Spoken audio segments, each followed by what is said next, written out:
everyone, welcome to NEET Nova. This is Simran, your biology educator. I hope you all are fit and fine और आपकी preparation एकदम बढ़िया चल रही होगी, वो चाहे आप NEET 2025 या NEET 2026 के लिए प्रिपेयर कर रहे हैं।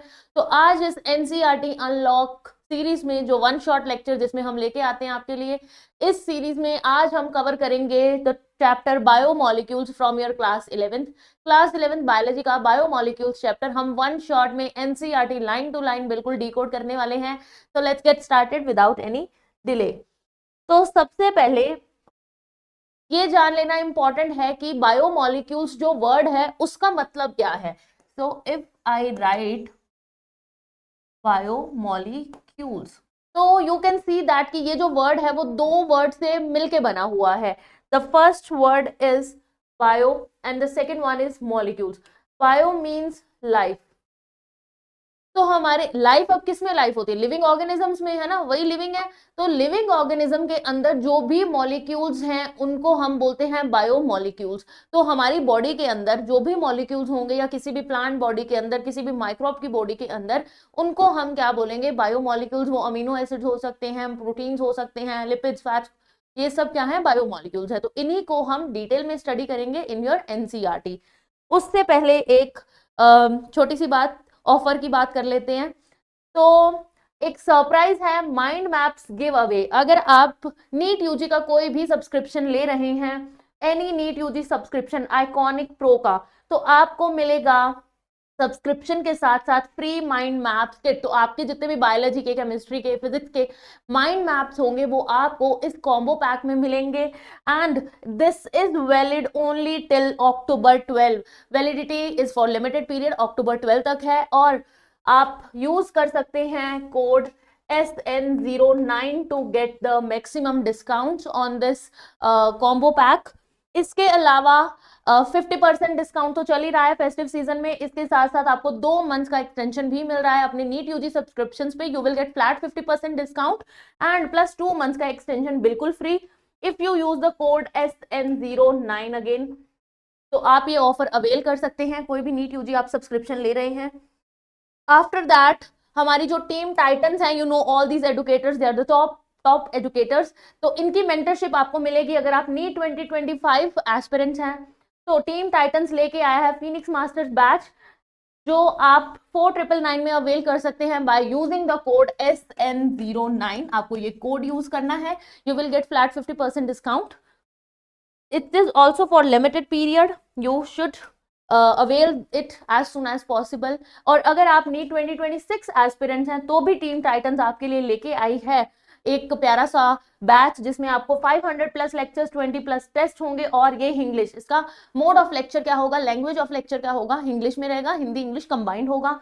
ये भी आपको 4999 में मिल सकता है by using the code SN09। You have to use the code SN09 to get the course at this discounted rate.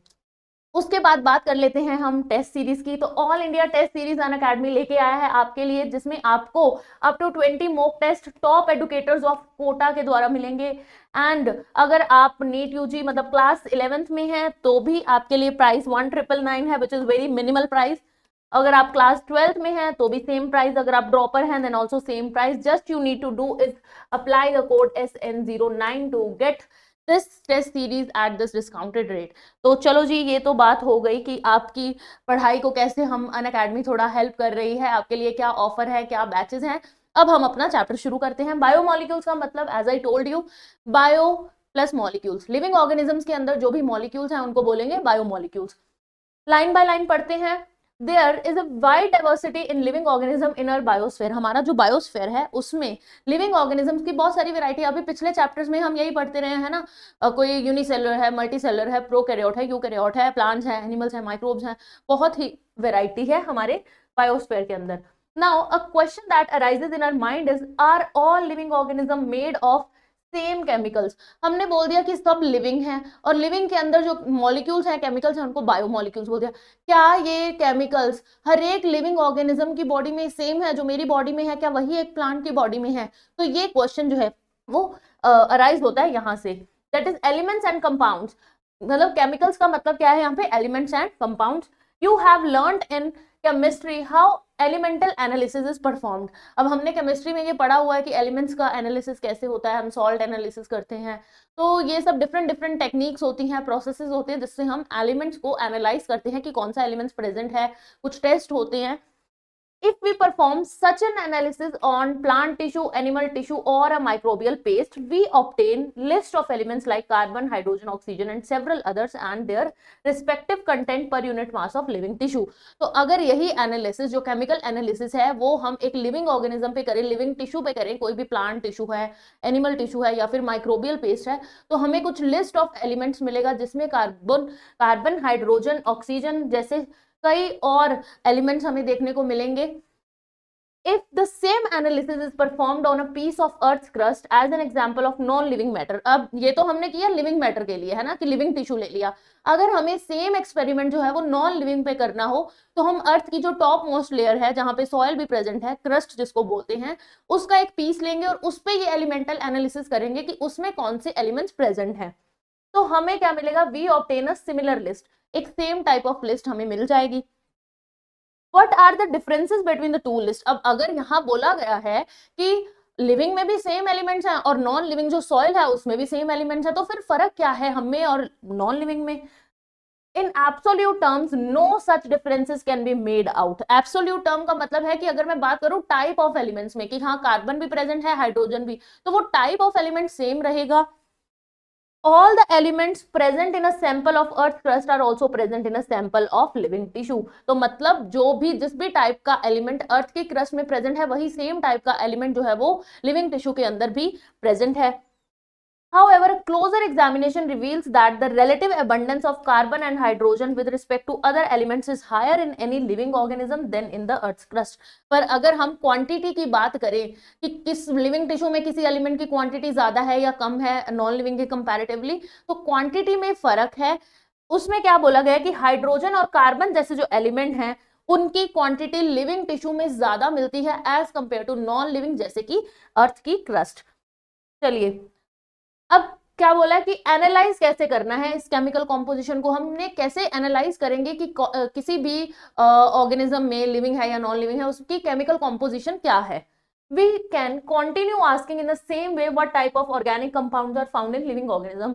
तो हम ये क्वेश्चन उठता है कि किस तरह के केमिकल कंपाउंड जो है वो लिविंग ऑर्गेनिज्म में पाए जाते हैं। How does one go to the finding the answer. अब क्या है कि हमें इस चीज का आंसर कैसे मिलेगा। टू गेट एन आंसर, इसका आंसर पाने के लिए one has to perform chemical analysis. Obvious है कि अब कौन से केमिकल पाए जाते हैं ये चीज पता लगाने के लिए केमिकल एनालिसिस करना पड़ेगा।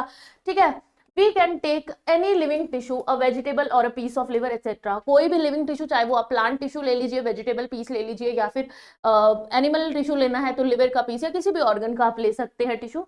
Grind it in trichloroacetic acid using a motor and पेसल। अब क्या है, लिविंग टिश्यू लेना है, उसको ट्राइक्लोरोएसिटिक एसिड जो कि CCl3COOH होता है, ट्राइक्लोरोएसिटिक एसिड के साथ आपने उसको ग्राइंड कर देना है एक मोटर एंड पेसल में। उसके बाद हमें एक थिक स्लरी मिलेगी, एक थिक सा पेस्ट मिल जाएगा। अब इस थिक से पेस्ट को वर to strain this through a cheese cloth और अ कॉटन क्लॉथ। अब इसको हम एक, जैसे हम घर पे चीज बनाते हैं तो उसको स्ट्रेन करते हैं उसका एक्सेस वाटर निकालने के लिए, उसी तरह हमें इसको स्ट्रेन करना है। तो जो चीज हमें क्या, दो फ्रैक्शंस मिलेंगी है ना, कुछ चीजें फिल्टर होके नीचे आ जाएंगी और कुछ जो है वो क्लॉथ के अंदर ही रह जाएंगी। वन इज कॉल्ड फिल्ट्रेट और more technically the acid soluble pool. अब जो चीज फिल्टर आउट होके हमारे पास बीकर में आ जाएगी उसको हम बोलेंगे फिल्ट्रेट या फिर एसिड सॉल्युबल पूल। अब जो चीज फिल्टर होके नहीं आ पाएगी, उस क्लॉथ के ऊपर ही रह जाएगी, उसको बोलते हैं रिटेंटेट या फिर एसिड इनसॉल्युबल फ्रैक्शन या acid insoluble pool. Scientist have found thousands of organic compound in acid soluble pool। अब यहाँ पे एक important question बनता है आपका कि जो organic compound थे वो कहाँ मिले थे, acid soluble pool के अंदर।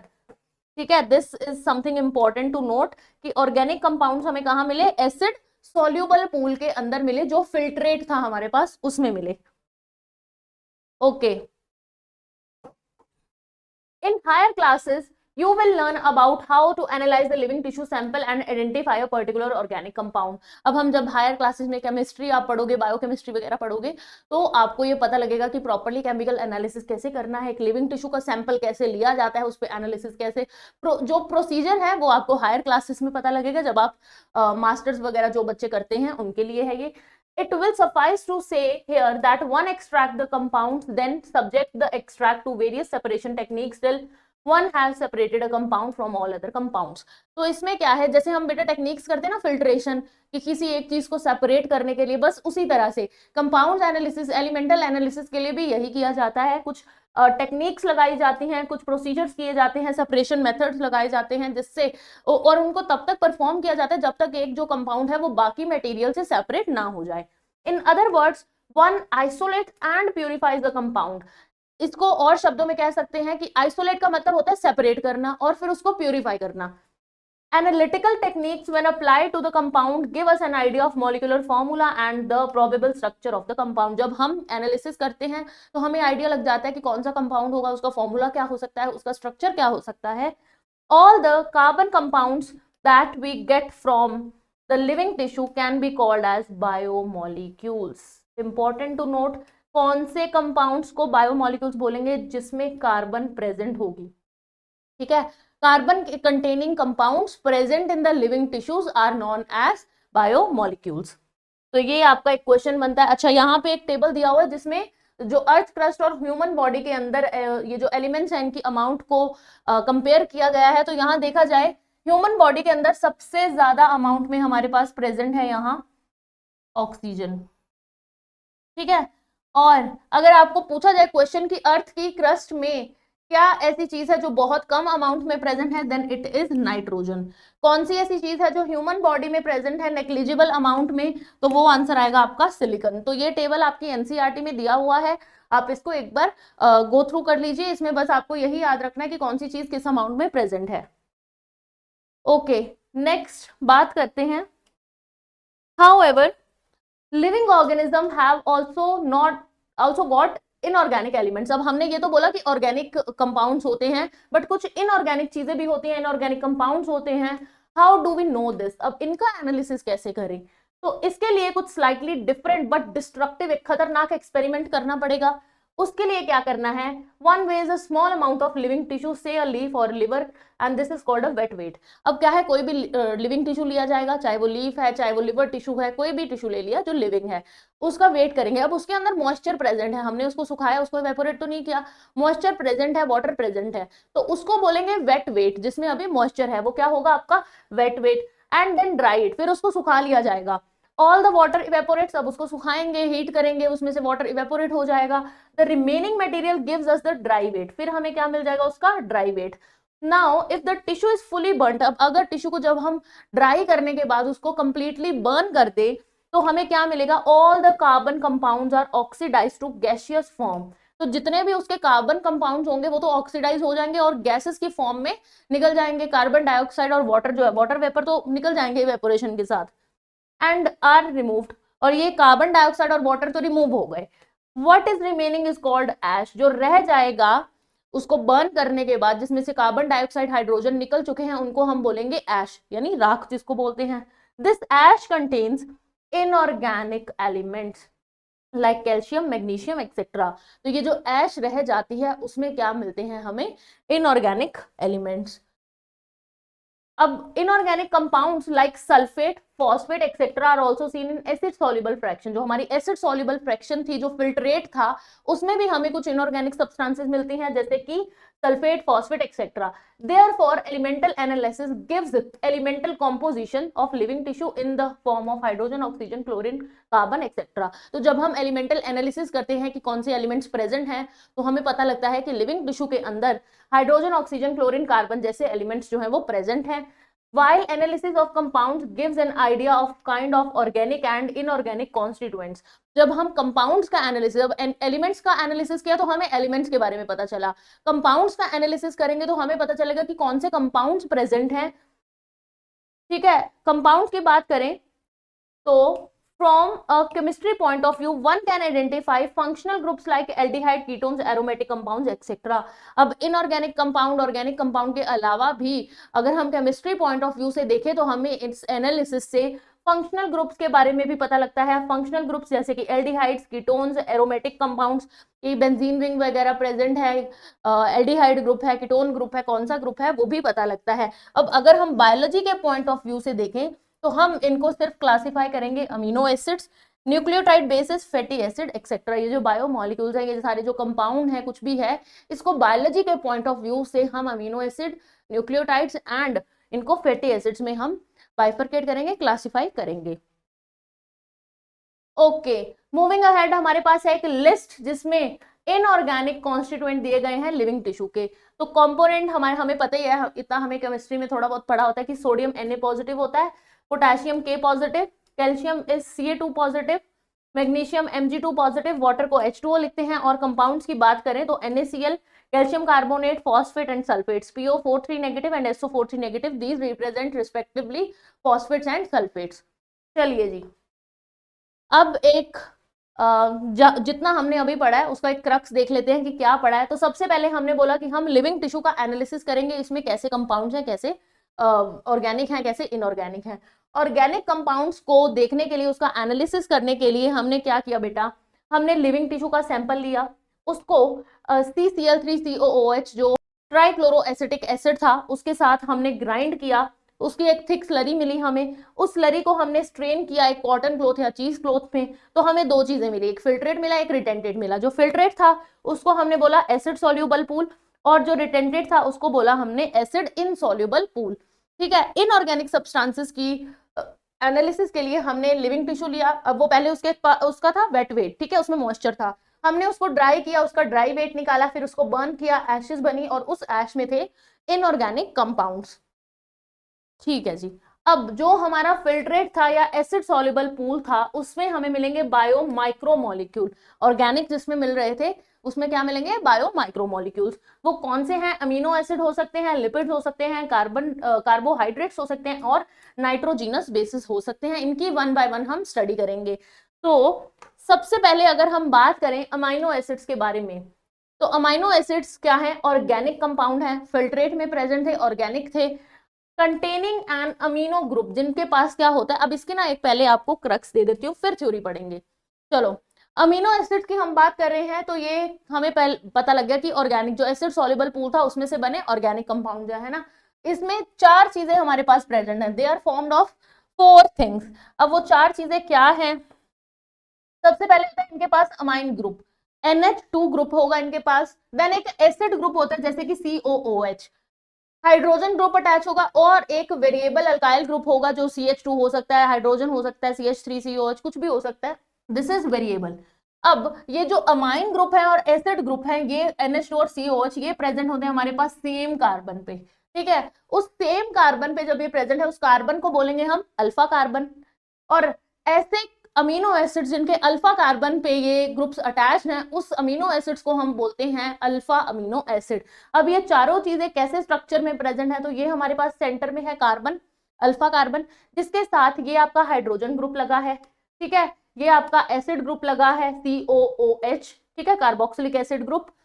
यहाँ आपका NH2 लगा हुआ है विच इज अमीनो ग्रुप या अमाइन ग्रुप, और ये है आपका वेरिएबल R ग्रुप। तो चार, अब कार्बन की वैलेंसी क्या होती है 4, उसके साथ 4 ग्रुप्स अटैच हो सकते हैं। तो इसमें क्या चार चीजें अटैच होंगी, carboxylic acid group, amine group, hydrogen and a variable R group. अब R ग्रुप जो है उसके बेसिस पे अगर RCH3 है, RCH2OH है या फिर RH है, उसके बेसिस पे ये जो अमाइनो एसिड है वो डिफरेंट डिफरेंट हो सकते हैं, just on the basis of which R group is attach. अब ये हाइड्रोजन हो सकता है, CH3 या CH2OH हो सकता है। Based on the variable R group जो वेरी करता है, उसके बेसिस पे अगर हमारे पास RH है, हाइड्रोजन लगा हुआ है उस R की पोजीशन पे, तो आपके पास कुछ इस तरह का स्ट्रक्चर बनेगा। सेंटर में कार्बन, ये हमारा एसिड ग्रुप हो गया, दिस इज अमाइनो ग्रुप, ये हाइड्रोजन तो लगा ही हुआ था, ये तीन चीजें तो फिक्स्ड हैं। ठीक है, ये R की जो वेरिएबल है R हमारे पास, R की जगह पे अगर हाइड्रोजन है, R is equal to H, तो ये हमारा अमाइनो एसिड कहलाता है ग्लाइसिन।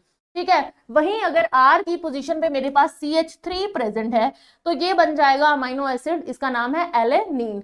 अगर हमारे पास R की जगह पे CH2OH है तो वो अमीनो एसिड को हम बोलते हैं सीरीन। तो इसी तरह से R के बेसिस पे जो अमीनो एसिड है वो डिफरेंट डिफरेंट हो सकते हैं।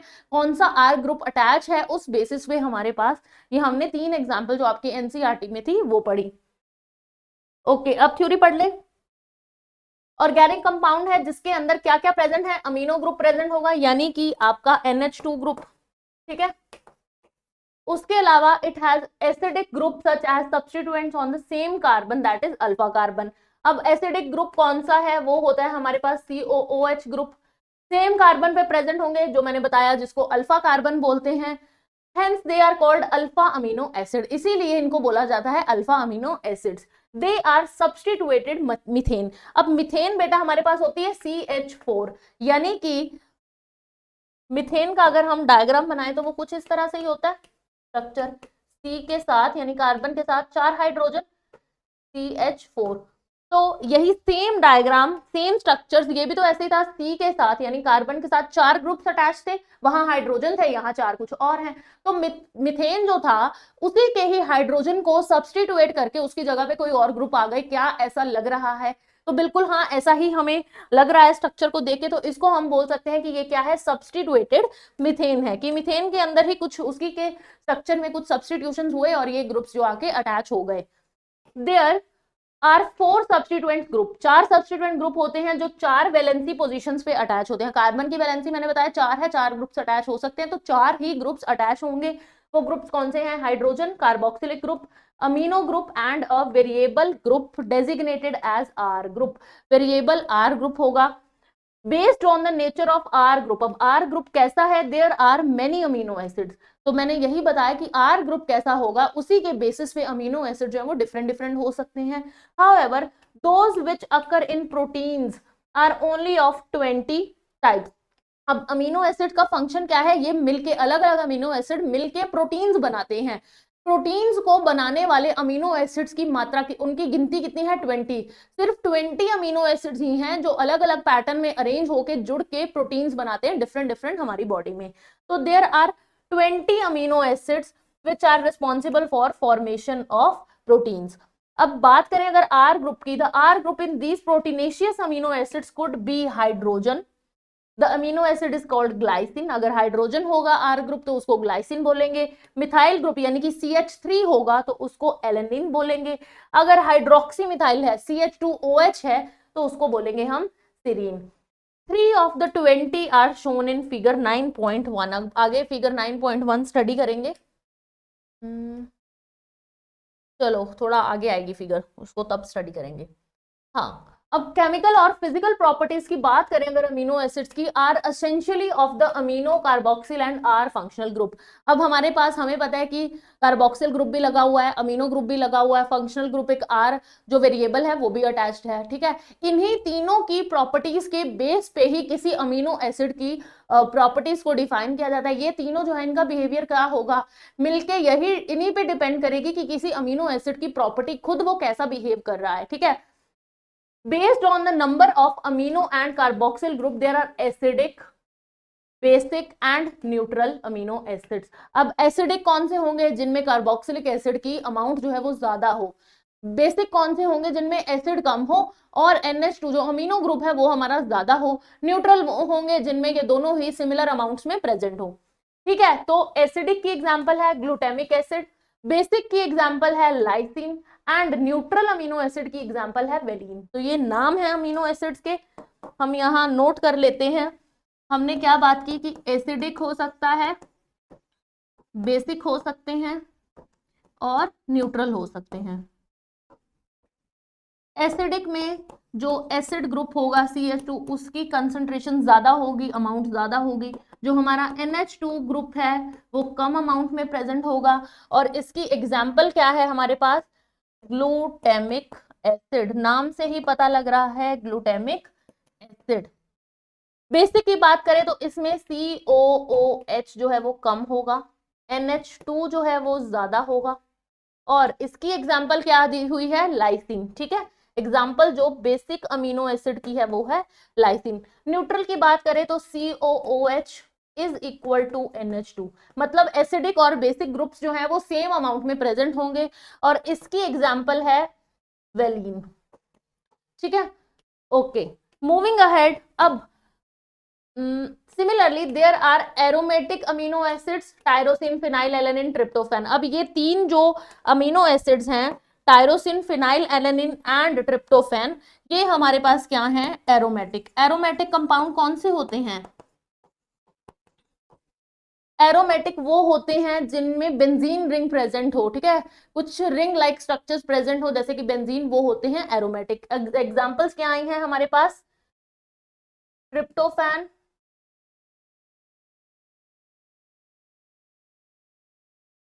Phenyl alanine and third one जो है वो है आपकी टायरोसिन। तो ये तीन जो है वो क्या है हमारे पास, एरोमेटिक अमीनो एसिड्स। तो एग्जांपल्स आपको याद रखनी है, सीधा ही पूछ सकते हैं कि which of the following is an aromatic amino acid. तो उस केस में अगर आपको एग्जांपल याद नहीं है तो आप क्वेश्चन अटेम्प्ट करने में आप नहीं कर पाओगे क्वेश्चन अटेम्प्ट। ठीक है, particular property of amino acid is ionizable nature of NH2 and COOH group. जो ये NH2 और COOH ग्रुप है आपके, बेसिक ग्रुप और एसिडिक ग्रुप है, एक कैटाइनिक है एक एनाइनिक है, ये क्या है, आयनाइजेबल है, आयंस बना सकते हैं, cations and anions. Hence the solution of different pH the structure of amino acid changes. अब किसी एक डिफरेंट डिफरेंट pH के, क्योंकि अब एक एसिडिक ग्रुप भी है बेसिक ग्रुप भी है, तो जब डिफरेंट pH के सॉल्यूशन में इनको रखा जाएगा तो इनका जो बिहेवियर है वो चेंज हो जाएगा, स्ट्रक्चर जो है वो चेंज हो जाएगा। अब यहाँ आप देखिए एक इफेक्ट होता है ज्विटर आयन फॉर्म। जो अमीनो एसिड्स होती हैं उनके अंदर ज्विटर आयन फॉर्म नाम की एक स्टेट होती है। अब अगर मैं बात करूं कैटाइनिक और एनाइनिक फॉर्म की, तो जब हमारे पास NH3 ग्रुप प्रेजेंट है, यानी कि तब वो क्या है, NH3 पॉजिटिव है, कैटाइनिक फॉर्म में प्रेजेंट है, पॉजिटिव चार्ज है। ठीक है, और जब हमारे पास COO नेगेटिव प्रेजेंट है और NH2 है, यानी कि यहाँ नेगेटिव चार्ज है, there is lesser number of hydrogen, hydrogen lose हुआ है यहाँ से, यहाँ पे क्या प्रेजेंट है, नेगेटिव चार्ज है COO के ऊपर। अब ये है एनाइन, ये है केटाइन। अब जब दोनों ही नेगेटिव और पॉजिटिव चार्ज सेम टाइम पे प्रेजेंट हो, NH3 पॉजिटिव भी है COO नेगेटिव भी है, तो ऐसे स्टेट को क्या बोलते हैं, ऐसे आयन को क्या बोलते हैं, ज्विटर आयन, जिसपे पॉजिटिव चार्ज भी है नेगेटिव चार्ज भी है। ओके, तो ये होता है अमीनो एसिड्स के अंदर। अब हम बात करेंगे लिपिड्स की, कि लिपिड्स क्या होते हैं, उनका क्या बिहेवियर है। ये कथा कहानी पढ़ने से पहले एक बार इसका क्रक्स जान लेते हैं। ठीक है, अब बात करेंगे हम लिपिड्स के बारे में। तो लिपिड्स हमारे पास क्या है, वाटर इनसॉल्युबल बायो मैक्रोमोलिक्यूल्स हैं, ऐसे बायो माइक्रोमोलिक्यूल्स हैं जो वाटर के अंदर सॉल्युबल नहीं है। हमारे ऑयल्स जो हैं वो भी एक तरह के लिपिड हैं। ऑयल पानी के अंदर सॉल्युबल होता है, नहीं होता, तो वो क्या है, लिपिड है एक तरह का। अब लिपिड जो है वो तीन टाइप के होते हैं, सिंपल हो सकते हैं, कंपाउंड हो सकते हैं, या फिर डेराइव्ड हो सकते हैं। अब पहले सिंपल की बात करेंगे। जो सिंपल लिपिड है वो बने होते हैं फैटी एसिड और ग्लिसरॉल से। दो चीजें हैं, फैटी एसिड और ग्लिसरॉल से। ग्लिसरॉल क्या है, एक एल्कोहल लाइक कंपाउंड है जिसका केमिकल नेम क्या है, ट्राईहाइड्रोक्सी प्रोपेन, ट्राईहाइड्रोक्सी प्रोपेन। तो इसका स्ट्रक्चर देख लें तो ये इसका स्ट्रक्चर है CH2OH, CHOH and CH2OH। Glycerol alcohol like है, ट्राईहाइड्रोक्सी प्रोपेन इसका नाम है, स्ट्रक्चर इसका आपके सामने है। अब बात करेंगे फैटी एसिड्स की। Fatty acids are basically alkyl chain with COOH group. अब इनके पास क्या है, क्या फॉर्मूला रहता है इनका, R+COOH, मतलब एक लॉन्ग हाइड्रोकार्बन चेन के एंड में COOH ग्रुप, एसिडिक ग्रुप जो है वो अटैच होगा। अब ये फैटी एसिड जो है वो दो टाइप के हो सकते हैं, सैचुरेटेड और अनसैचुरेटेड। जो सैचुरेटेड वाले हैं उनमें सिर्फ सिंगल बॉन्ड्स प्रेजेंट होंगे, डबल ट्रिपल बॉन्ड नहीं होंगे, सिंगल बॉन्ड प्रेजेंट होंगे, उनको हम बोलेंगे सैचुरेटेड फैटी एसिड्स। इसकी एग्जांपल है पाल्मिटिक एसिड। ठीक है, अनसैचुरेटेड की बात करें तो ये होते हैं ऐसे फैटी एसिड्स जिनके अंदर डबल और ट्रिपल बॉन्ड्स भी प्रेजेंट होंगे उनके स्ट्रक्चर में, और एग्जांपल है एराकिडोनिक एसिड। ठीक है, अब पाल्मिटिक एसिड के ऊपर क्वेश्चन आ जाता है। पाल्मिटिक एसिड का फॉर्मूला है CH3CH214 COOH। अब टोटल इसके अंदर कितने कार्बन्स हैं, इसके अंदर क्वेश्चन आता है आपको। टोटल जो है बेटा 16 कार्बन्स हैं। वो 16 कैसे बने, एक कार्बन ये, 14 ये वाले हो गए, एंड +1 ये, 1 14 और 1 15 एंड 1 16, टोटल 16 कार्बन है। अब क्वेश्चन कैसे आता है कि जो 16 कार्बन में कार्बन काउंट किए गए हैं क्या वो इस एसिडिक ग्रुप को मिला के काउंट किए गए हैं। तो अगर आपको फॉर्मूला आता है तभी आप इसका आंसर दे पाओगे। तो फॉर्मूला याद रखो, CH3 CH2 14 एंड COOH। अब इसके अंदर हमने बात की कि R और COOH ग्रुप है। ये जो आपकी पूरी चेन है, this is hydrocarbon chain representing the R group, और ये है हमारा COOH ग्रुप। ठीक है, RCOOH ये है आपके फैटी एसिड्स। ओके, अब थोड़ा पढ़ लें इसके बारे में। अच्छा, एक और चीज, अब फैटी एसिड और ग्लिसरॉल जो है ना वो आपस में एस्टेरिफाई हो जाते हैं। ठीक है, एस्टेरिफाई का मतलब उनके अंदर एस्टर बॉन्ड्स की फॉर्मेशन हो जाएगी। अब अगर एक फैटी एसिड एक ग्लिसरॉल के साथ जुड़ा है तो वो बनाएगा मोनोग्लिसराइड। वहीं अगर दो फैटी एसिड एक, अब ग्लिसरॉल जो है वो फिक्स्ड है, एक ही मॉलिक्यूल ऑफ ग्लिसरॉल है। दो फैटी एसिड हो सकते हैं, ग्लिसरॉल एक ही रहेगा। फैटी एसिड तीन हो सकते हैं, ग्लिसरॉल एक ही रहेगा। Based on the number of fatty acid, एक फैटी एसिड ग्लिसरॉल के साथ है तो मोनोग्लिसराइड, दो फैटी एसिड ग्लिसरॉल के साथ है तो डाइग्लिसराइड, तीन फैटी एसिड ग्लिसरॉल के साथ है तो ट्राइग्लिसराइड। तो ये हमारे पास फैटी एसिड और जो ग्लिसरॉल है उसकी एस्टेरिफिकेशन के प्रोडक्ट्स हैं। ओके, अब पढ़ते हैं हम इसकी theory. Lipids are generally water insoluble, water के अंदर सॉल्युबल नहीं होते। They could be simple fatty acid, वही सिंपल फैटी एसिड भी हो सकते हैं। A fatty acid has a carboxylic group attached to an R group, वही हमने बात की कि RCOOH। The R group could be a methyl, ethyl, higher number of CH2 group 1 to 19 carbon. अब ये जो R ग्रुप है सिंपल फैटी एसिड का, उसमें कितने नंबर ऑफ कार्बन, मतलब जो भी R ग्रुप लगा हुआ है उसमें कितने टोटल नंबर ऑफ कार्बन हो सकते हैं, अप टू 19। ठीक है, तो 19 से ज्यादा अगर कार्बन हुए, जैसे हमने पाल्मिटिक एसिड पढ़ा उसमें 16 थे तो मतलब वो सिंपल है। ठीक है, 19 से ज्यादा कार्बन नहीं हो सकते सिंपल लिपिड के अंदर। For example, palmitic acid has 16 carbon including carboxylic group. यही मैंने बताया कि क्वेश्चन बनेगा कि 16 कार्बन है और वो 16 कार्बन कार्बोक्सिलिक जो COOH ग्रुप वाला कार्बन है, C है, उसको मिला के 16 है। अरेकिडोनिक एसिड हैज 20 कार्बन, 19 से ज्यादा हो गए। ठीक है, including carboxylic group. Fatty acid could be saturated without double bond, जिसमें डबल बॉन्ड नहीं है उसको सैचुरेटेड बोलेंगे, जिसमें सैचुरेटेड है उसको अनसैचुरेटेड बोलेंगे, जिसमें one or more double bond हो सकते हैं। Another simple lipid is glycerol. अब ग्लिसरॉल भी एक तरह का सिंपल लिपिड है, उसी का पार्ट है, विच इज ट्राईहाइड्रोक्सी प्रोपेन। हमने फॉर्मूला पढ़ा क्या है, ट्राईहाइड्रोक्सी propane.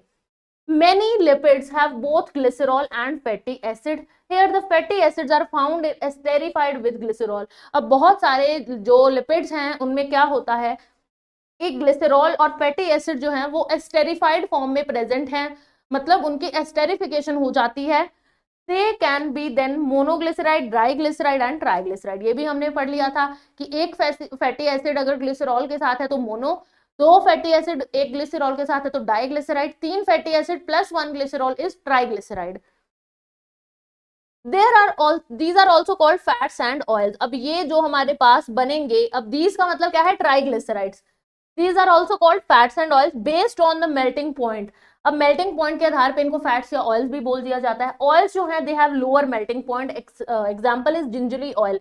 Gingery oil is basically ginger का ऑयल, इसका मेल्टिंग पॉइंट जो है वो लो होता है and hence remain oil in winters. अब क्योंकि मेल्टिंग पॉइंट लो है तो इसको ये विंटर्स के अंदर भी ऑयल की फॉर्म में ही रहता है, जमता नहीं है। जैसे कोकोनट ऑयल है वो इट गेट फ्रीज, वो जम जाता है विंटर्स के अंदर, तो उसका मेल्टिंग पॉइंट जो है वो क्या है, उसको हाई जो टेम्परेचर है वो चाहिए।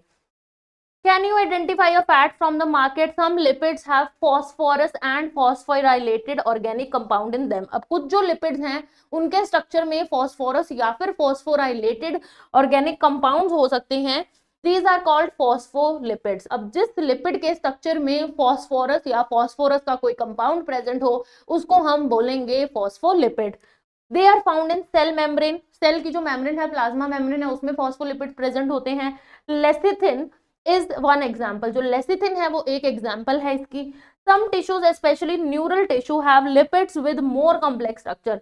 न्यूरल टिश्यूज जो है, हमारे नर्वस टिश्यूज जो हैं, उनके अंदर लिपिड्स जो है वो और भी ज्यादा कॉम्प्लेक्स फॉर्म में प्रेजेंट होंगे। ओके, अब यहाँ हमारे पास कुछ स्ट्रक्चर्स दिए हुए हैं, हमने अमीनो एसिड्स पढ़े थे पीछे, मैंने बोला था स्ट्रक्चर्स आगे आएंगे तो वहां पढ़ेंगे। यहाँ आप देख सकते हो कि ग्लाइसिन के अंदर R की जगह पे H है, एलिनिन में R जो ग्रुप है उसकी जगह पे CH3 है और सीरीन में CH2OH है। एनसीईआरटी खोल के बैठो साथ, देखो लाइन टू लाइन पढ़ो उसको। ओके, शुगर की बात करें, कार्बोहाइड्रेट्स अभी हमने पढ़े नहीं है लेकिन मैं आपको एक हिंट दे देती हूँ। तो शुगर आप देख लीजिए, ग्लूकोज है, राइबोस है। तो यहाँ पे हमारे पास फॉर्मूला है ग्लूकोज का C6H12O6 एंड राइबोस क्या है, जो हमारे पास पेंटोस शुगर है।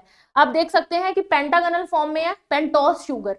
वहीं हमारे पास ग्लूकोज क्या है, हेक्सोस शुगर, हेक्सागोनल स्ट्रक्चर है इसकी, इसको बोलेंगे हम हेक्सोस शुगर। और ये हमारी क्या है, पेंटोस शुगर। फैटी एसिड्स हमने पढ़ लिए हैं, पैल्मिटिक एसिड पढ़ा, CH3 CH2 COOH। यहाँ पे ये हमारी R ग्रुप है attach to a COOH acidic group. Glycerol भी पढ़ा हमने, क्या फॉर्मूला था, ट्राई हाइड्रोक्सी प्रोपेन। फॉस्फोलिपिड की बात करें, ये लेसिथिन का दिया हुआ है हमारे पास डायग्राम। यहाँ आप देख सकते हो हमारे पास फॉस्फेट ग्रुप प्रेजेंट है, ठीक है।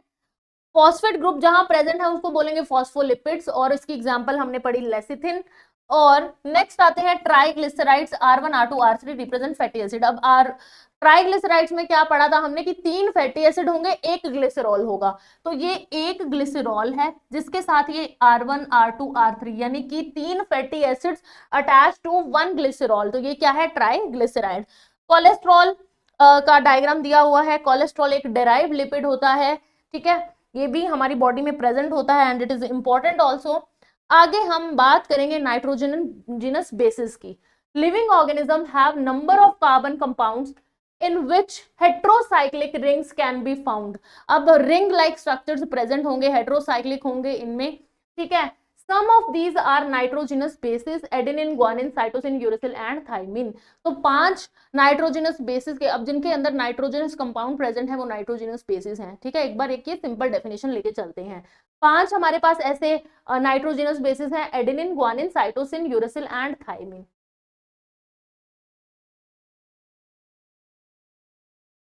When found attached to sugar they are called nucleoside। अब क्या बोला है, नोट कर लेते हैं। पहले तो हमारे पास नाइट्रोजनस बेसिस आए। नाइट्रोजनस बेसिस में हमने पढ़े adenine, guanine, cytosine, thymine and last one that we studied is uracil, ठीक है। अब अगर ये नाइट्रोजनस बेसिस के साथ शुगर अटैच है तो इनको बोलेंगे न्यूक्लियोसाइड, यानी कि nitrogenous bases plus sugar is equal to nucleoside, ठीक है। Nitrogenous base plus sugar is equal to, यानी कि इस एडेनिन के साथ अगर हमने जो शुगर पढ़े हैं, हेक्सोस शुगर, पेंटोस शुगर, कोई शुगर लगता है, कार्बोहाइड्रेट लगता है, तो उसको हम बोलेंगे nucleoside. If a phosphate group is also find esterified to sugar, then they are called nucleotide। अब अगर ये जो न्यूक्लियोसाइड में शुगर है इसके साथ फॉस्फेट ग्रुप भी लग जाए तो उसको हम बोल देंगे न्यूक्लियोटाइड, यानी कि nitrogenous base plus sugar plus phosphate is equal to nucleotide, ठीक है। कंफ्यूज नहीं होना, न्यूक्लियोसाइड में सिर्फ शुगर ही है नाइट्रोजनस बेस के साथ, अगर न्यूक्लियोटाइड है तो उसमें फॉस्फेट भी लग गया शुगर के साथ। अब आगे बढ़ते हैं। Adenosine, guanosine, thymidine, uridine and cytidine are nucleoside. अब जब तक वो नाइट्रोजन बेसिस थे उनको क्या बोल रहे थे, थायमीन, साइटोसिन, ग्वानिन। अब अगर उनके साथ शुगर लग गई, वो न्यूक्लियोसाइड बन गए, तो वो क्या कहलाएंगे, थाइमाइडिन, साइटाइडिन, यूरेडीन एंड एडिनोसिन, ग्वानोसिन, ठीक है। ये क्या है, न्यूक्लियोसाइड। अब अगर फॉस्फेट भी लग जाए, वो न्यूक्लियोटाइड बन जाए, तो उनके नाम क्या हो जाएंगे, adenylic acid, thymidylic acid, guanylic acid, uridylic acid and cytidylic acid. ये सब क्या है, ये है न्यूक्लियोटाइड। तो एग्जांपल्स, उनके नाम, ये सब आपको अच्छे से पता होना चाहिए। Nucleic acid like DNA and RNA consist of nucleotides only. Nucleotides जो हैं वो किसमें प्रेजेंट होंगे, हमारे जो न्यूक्लिक एसिड हैं उनमें न्यूक्लियोटाइड प्रेजेंट होंगे, जैसे कि डीएनए और आरएनए है। अब DNA RNA function as genetic material, ये तो हमें पता ही है हमारा जेनेटिक मटेरियल क्या है, डीएनए। आरएनए जो है वो कुछ वायरसेस में प्रेजेंट होता है, तो ये क्या है, न्यूक्लियोटाइड्स जो है वो किस में प्रेजेंट होंगे, तो हमारे न्यूक्लिक एसिड में प्रेजेंट होंगे, जैसे कि डीएनए आरएनए, और ये जेनेटिक मटेरियल की तरह एक्ट करते हैं। अब यहाँ एक छोटी सी बात, जो एडेनिन ग्वानिन है और साइटोसिन है, ये हमारे पास प्रेजेंट है बोथ डीएनए प्लस आरएनए, मतलब ये डीएनए में भी प्रेजेंट होंगे, आरएनए में भी प्रेजेंट होंगे। लेकिन जो थायमिन है it is found only in DNA, ठीक है। यूरेसिल जो है वो सिर्फ आरएनए में होगा, ये डीएनए में नहीं होगा, और थायमिन जो है वो आरएनए में नहीं होगा, तो ये आप याद रखिए। नेक्स्ट, अब इनके स्ट्रक्चर्स दिए हुए हैं। सबसे पहले है सिर्फ नाइट्रोजन बेसिस, जब कोई शुगर नहीं है, कोई फॉस्फेट नहीं है, सिर्फ एक नाइट्रोजन बेस है, एडेनिन ग्वानिन ये सब। तो एडेनिन क्या है, प्यूरिन है, और यूरेसिल। अब यहाँ पे एक और बात आती है, जो हमारे पास एडेनिन और ग्वानिन है ये है प्यूरिन्स, इनको कंबाइनिंगली हम बोलते हैं प्यूरिन्स। जो साइटोसिन थायमिन और यूरेसिल हैं ये बेटा है आपके पिरिमिडिन। एजी जो है एडेनिन और ग्वानिन वो क्या है, प्यूरिन। एंड जो हमारे पास साइटोसिन थायमिन यूरेसिल है वो क्या है, पिरिमिडिन। ओके, चलिए यहाँ स्ट्रक्चर दिए हुए हैं एडेनिन एंड यूरेसिल, एक प्यूरिन का और एक पिरिमिडिन का स्ट्रक्चर दिया हुआ है। अब यहाँ यू कैन सी कि हेट्रोसाइक्लिक रिंग है, इसमें भी रिंग लाइक स्ट्रक्चर प्रेजेंट है, कोई शुगर कोई फॉस्फेट अटैच नहीं है। अब यहाँ पे जो न्यूक्लियोसाइड है, यहाँ पे आप देखिए हमारे पास ये पेंटोस शुगर है, ठीक है, जो हमने कार्बोहाइड्रेट्स में अभी पढ़ी थी स्ट्रक्चर, इसके साथ एडेनिन अटैच है, कोई फॉस्फेट अटैच नहीं है, तो इसको क्या बोलेंगे, adenosine, it is a nucleoside. वही जब यूरेसिल जो है वो शुगर के साथ, इस पेंटोस शुगर के साथ अटैच है, तो उसको हम बोलेंगे यूरेडीन, न्यूक्लियोसाइड, ठीक है। अब अगर nitrogen base plus sugar plus phosphate भी लग जाए तो वो बन जाएंगे न्यूक्लियोटाइड। एग्जांपल यहाँ है एडिनाइलिक एसिड की, जिसमें ये फॉस्फेट ग्रुप लगा है, ये एडेनिन है, और ये सेंटर में हमारे पास क्या है, शुगर बेस है, शुगर है, पेंटोस शुगर है, तो ये बन गया न्यूक्लियोटाइड। और एग्जांपल क्या मिली हमें, एडिनाइलिक एसिड की, ठीक है जी। चलिए आगे, अब आते हैं प्राइमरी और सेकेंडरी मेटाबोलाइट्स। क्या होते हैं प्राइमरी और सेकेंडरी मेटाबोलाइट्स, अब पढ़ते हैं। Most exciting aspect of chemistry deals with isolating thousand of compounds. अब केमिस्ट्री का बहुत ही मेजर रोल क्या है कि हम कंपाउंड्स एनालिसिस करते हैं, एक्सट्रैक्ट करते हैं, उनकी स्टडी करते हैं, ठीक है। स्मॉल एंड बिग, अब वो स्मॉल भी हो सकते हैं, बिग भी हो सकते हैं, लिविंग ऑर्गेनिजम्स में, determining there structure if possible, synthesising them. अब क्या है, उनको आइसोलेट करके प्यूरिफाई करके पहले तो देखा जाता है कि कौन सा है ये कंपाउंड, फिर उसको बनाने की, उसका स्ट्रक्चर आइडेंटिफाई करने की कोशिश की जाती है, और फिर उसको रेप्लिकेट, उसको दोबारा सिंथेसाइज करने की कोशिश भी की जाती है। If one were to make a list of biomolecules, such a list would have thousands of organic compounds, including amino acid, sugar, etc. अब अगर किसी को बोला जाए कि बायोमोलिक्यूल्स की लिस्ट बनाओ, तो वो लंबी चौड़ी लिस्ट बन जाएगी, जिसमें अमीनो एसिड, शुगर्स वगैरह ये सब इंक्लूड होंगे, for reason that are given in table 9.10, we can call these biomolecules as metabolites. अब कुछ फीचर्स हैं जिनके बेस पे हम इन बायोमोलिक्यूल्स को मेटाबोलाइट्स बोल सकते हैं। In animal tissue, one notices the presence of all such categories of compounds shown in 9.1. These are called primary metabolites. अब एनिमल टिश्यू की बात करें तो बहुत सारे कंपाउंड्स प्रेजेंट हैं जिनको प्राइमरी मेटाबोलाइट्स बोलते हैं। However, when one analyzes plant, fungal, microbial growth, we should see thousands of compounds and call them primary metabolites. Alkaloids, flavonoids, rubber, essential oil, antibiotics, colored pigments, scent, ये सब क्या है, ये जो है ये क्या है, सेकेंडरी मेटाबोलाइट्स हैं। जो ये एग्जाम्पल है ये किसकी है, सेकेंडरी मेटाबोलाइट्स की हैं, पिगमेंट्स हैं, अल्कलॉइड्स, टर्पेनॉइड्स, एसेंशियल ऑयल, ये सब हैं सेकेंडरी मेटाबोलाइट्स। जो हमने पहले पढ़े हैं अमीनो एसिड वगैरह, वो सब क्या है, प्राइमरी मेटाबोलाइट्स हैं। While primary metabolites have identifiable function and play known roles in normal physiological function, we do not at moment understand the role and function of secondary metabolites. अब जो primary metabolites हैं उनका हमारी body में एक living tissue के अंदर function जो है वो नोन है, पता लग जाता है कि कौन सा फंक्शन क्या प्ले कर रहे हैं, ठीक है। बट सेकेंडरी मेटाबोलाइट्स उनका फंक्शन नोन नहीं है, अभी हम नहीं पता लगा पाए हैं कि वो क्या एग्जैक्ट उनका क्या खास रोल है हमारी बॉडी में।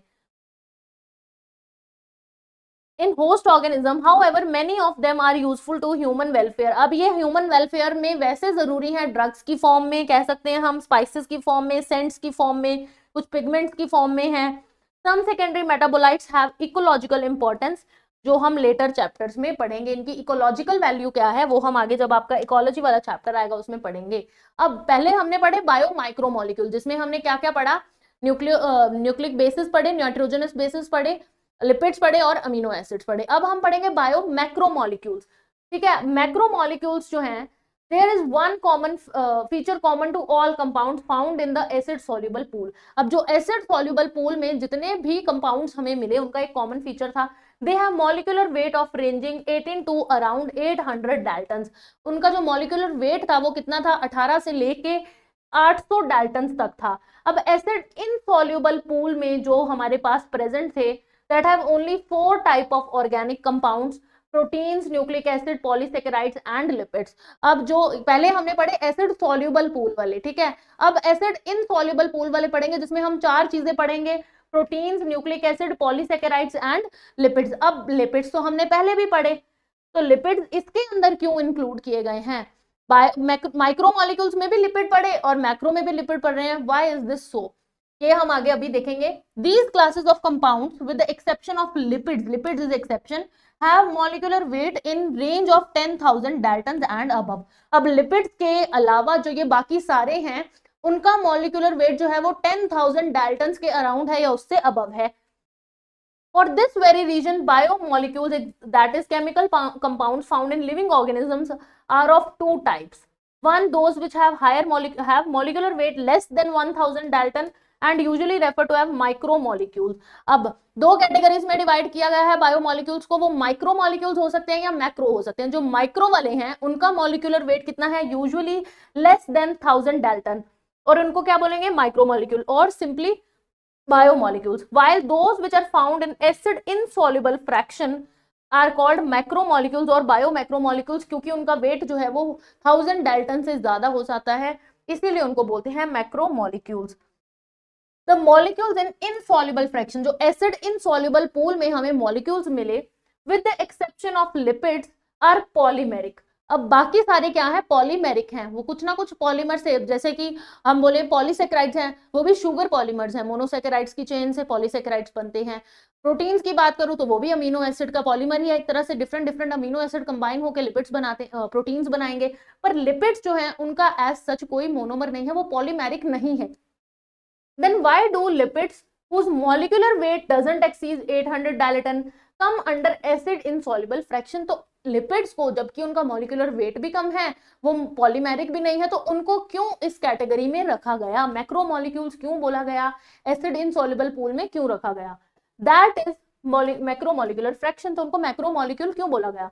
Lipids are indeed small molecular weight compound, lipids का जो मॉलिक्यूलर वेट है वो कम है, and are present only as such, so are present not only as such but also arranged into structures like cell membrane and other membranes। अब क्या है, जैसे proteins हैं वो as such बड़े होते हैं, लेकिन लिपिड्स भले ही छोटे साइज के हैं बट वो as such नहीं, वो डिफरेंट बड़े बड़े स्ट्रक्चर्स की फॉर्म में प्रेजेंट हैं। जैसे कि हमारी जो प्लाज्मा मेम्ब्रेन है उसके अंदर भी लिपिड बाइलेयर होती है, तो वो सेल मेम्ब्रेन और कुछ और मेम्ब्रेन्स में डिफरेंट स्ट्रक्चर्स की फॉर्म में अरेंज होते हैं। और जब हम इस टिश्यू को ग्राइंड करते हैं, when we grind a tissue we are disrupting cell structure. जब हम किसी भी टिश्यू को ग्राइंड कर रहे हैं तो हम उसके सेल के स्ट्रक्चर को डिसरप्ट कर रहे हैं, बिगाड़ रहे हैं। Cell membrane and other membranes are broken into pieces. तो जब सेल की डिस्ट्रक्शन हो रही है तो उसकी मेम्ब्रेन और उसके जो अदर मटेरियल्स हैं, अदर मेम्ब्रेन्स हैं, वो भी सब छोटे छोटे पीसेस में टूट जाती हैं। एंड फॉर्म वेसिकल्स, वो टूट के क्या बना लेती हैं, vesicles which are not water soluble, और ऐसे वेसिकल्स जो वाटर में सॉल्युबल नहीं है। Therefore, these membrane fragments in the form of vesicles get separated along with the acid insoluble pool। और ये वाटर में soluble नहीं है तो ये कहाँ जाएंगी, acid insoluble pool में जाएंगे। ये vesicles जो हैं जिनमें lipids present होंगे, क्योंकि वो membrane से break होके बने हैं, membrane में क्या थे, लिपिड थे। ये vesicles जो हैं वो वाटर में soluble नहीं होते, वो वाटर insoluble हैं, वो acid insoluble हैं, इसीलिए वो acid insoluble fraction में चले जाते हैं जब हम ये separation का process करते हैं। Hence, in the macromolecular fraction, lipid are not strictly macromolecules। अब भले ही लिपिड जो है वो मैक्रोमोलिक्यूल फ्रैक्शन में तो आते हैं, क्योंकि ये एसिड इनसॉल्युबल है, तो जाएंगे किधर, एसिड सॉल्युबल नहीं है, इनसॉल्युबल है, तो ये ऑब्वियसली इनसॉल्युबल वाले पूल में चले जाएंगे। अब इनका साइज छोटा है इसीलिए ये स्ट्रिक्टली मैक्रोमोलिक्यूल नहीं है, they are micromolecule but they are acid insoluble. ठीक है, तो ये कुछ फीचर था जिसकी वजह से लिपिड्स को इस कैटेगरी में भी रखा जाता है। अब अगर एसिड सॉल्युबल पूल की बात करूं तो रिप्रेजेंटली रफली द साइटोप्लाज्मिक कंपोजिशन, जो हमारा एसिड सोल्यूबल पूल है वो रिप्रेजेंट करता है साइटोप्लाज्म की जो कंपोजिशन है वो कैसी है। Macromolecules form the cytoplasm and organelles become the acid insoluble fraction. अब जो हमारे मैक्रोमोलिक्यूल्स हैं वो साइटोप्लाज्म का ऑर्गेनेल्स का एक मेजर पार्ट बनाती हैं और वो किस में आते हैं, एसिड इनसॉल्युबल फ्रैक्शन में। Together they represent the entire chemical composition of macromolecule मिलके पूरी जो कंपोजिशन है उसको रिप्रेजेंट करेंगे एक लिविंग टिश्यू की। In summary if we represent the chemical composition of living tissue from abundance point of view, arrange them in class wise, we observe that water is most abundant. अब अगर हम chemical composition किसी compound की, किसी element की देखें तो हमें ये पता लगेगा कि जो लिविंग टिश्यू है उसमें वाटर जो है वो सबसे अबंडेंट 70 to 90% ऑफ टोटल जो सेलुलर मास है उनके सेल का 70 से 90% जो है वो किससे बना है, वाटर से बना है। देन हमारे पास है प्रोटीन्स जो 10 to 15% है, देन न्यूक्लिक एसिड है जो 5 to 7% है, then carbohydrate, lipids and ions, cations and ions वो सब क्या है, सिर्फ 1% बनाते हैं। ओके, अब पहला बायो मैक्रोमोलिक्यूल पढ़ेंगे जो कि है हमारा प्रोटीन। अब प्रोटीन की बात करेंगे, प्रोटीन जो है वो पॉलीपेप्टाइड्स हैं, डिफरेंट डिफरेंट न्यूक्लियोटाइड्स जो हैं वो अमीनो एसिड्स जो हैं वो आपस में जुड़ के प्रोटीन बनाते हैं। जब वो जुड़ते हैं, suppose amino acid 1, amino acid 2, amino acid 3, ये कंबाइन होके क्या बना रहे हैं, प्रोटीन बना रहे हैं। और इनके बीच का ये जो बॉन्ड है this is peptide bond, peptide linkage या पेप्टाइड बॉन्ड बोलेंगे इसको। They are linear chains of amino acid link by peptide bond, वही बोला लीनियर चेन है अमीनो एसिड की और linked by peptide bond. Each protein is a polymer of amino acid. अब amino acid क्या है, एक तरह मोनोमर की तरह एक्ट करते हैं जो मिलके एक पॉलीमर बनाते हैं जिसका नाम है protein. As there are 20 type of amino acid. अब जो 20 टाइप ऑफ अमीनो एसिड है वो रिस्पॉन्सिबल है प्रोटीन, जितने भी प्रोटीन्स हैं वो 20 अमीनो एसिड्स की ही अरेंजमेंट अलग अलग पैटर्न्स में अरेंज होके वो प्रोटीन्स बनाएंगे। Alanine, cysteine, proline, tryptophan, lysine, ये सब क्या है, अमीनो एसिड है। A protein is a heteropolymer and not a homopolymer. अब क्योंकि अलग अलग तरह के अमीनो एसिड प्रेजेंट हैं, अब एक ही अमीनो एसिड तो नहीं प्रेजेंट है ना पूरी चेन में, एलेनिन है, वेलिन है, ट्रिप्टोफैन है, डिफरेंट डिफरेंट अरेंज हो जाएंगे, इसीलिए वो क्या है, हेट्रोपॉलीमर है। अगर सेम ही टाइप का अमीनो एसिड हो फिर तो वो होमोपॉलीमर हो जाएगा, क्योंकि अमीनो एसिड जो प्रोटीन चेन बना रहे हैं वो डिफरेंट है, इसलिए वो हेट्रोपॉलीमर है, not a homopolymer. A homopolymer has only one type of monomer repeating n number of time। Homopolymer क्या होता है, जिसमें एक ही मोनोमर जो है वो बार बार रिपीट हो जाता है। जैसे मान लो अमीनो एसिड ले लूं मैं ट्रिप्टोफैन, तो ट्रिप्टोफैन इस तरह से ट्रिप्टोफैन की ही पूरी चेन हो, बट ऐसा होता नहीं है। This information about the amino acid content is important and later in your nutrition lesson. ठीक है, certain amino acid are essential for our health and they have to be supplied through the diet. अब कुछ amino acid जो हैं वो हमारी body बनाती नहीं है पर एसेंशियल होते हैं, इसीलिए हमें उनको डाइट के थ्रू लेना पड़ता है। ठीक है, तो दो तरह के अमीनो एसिड होते हैं,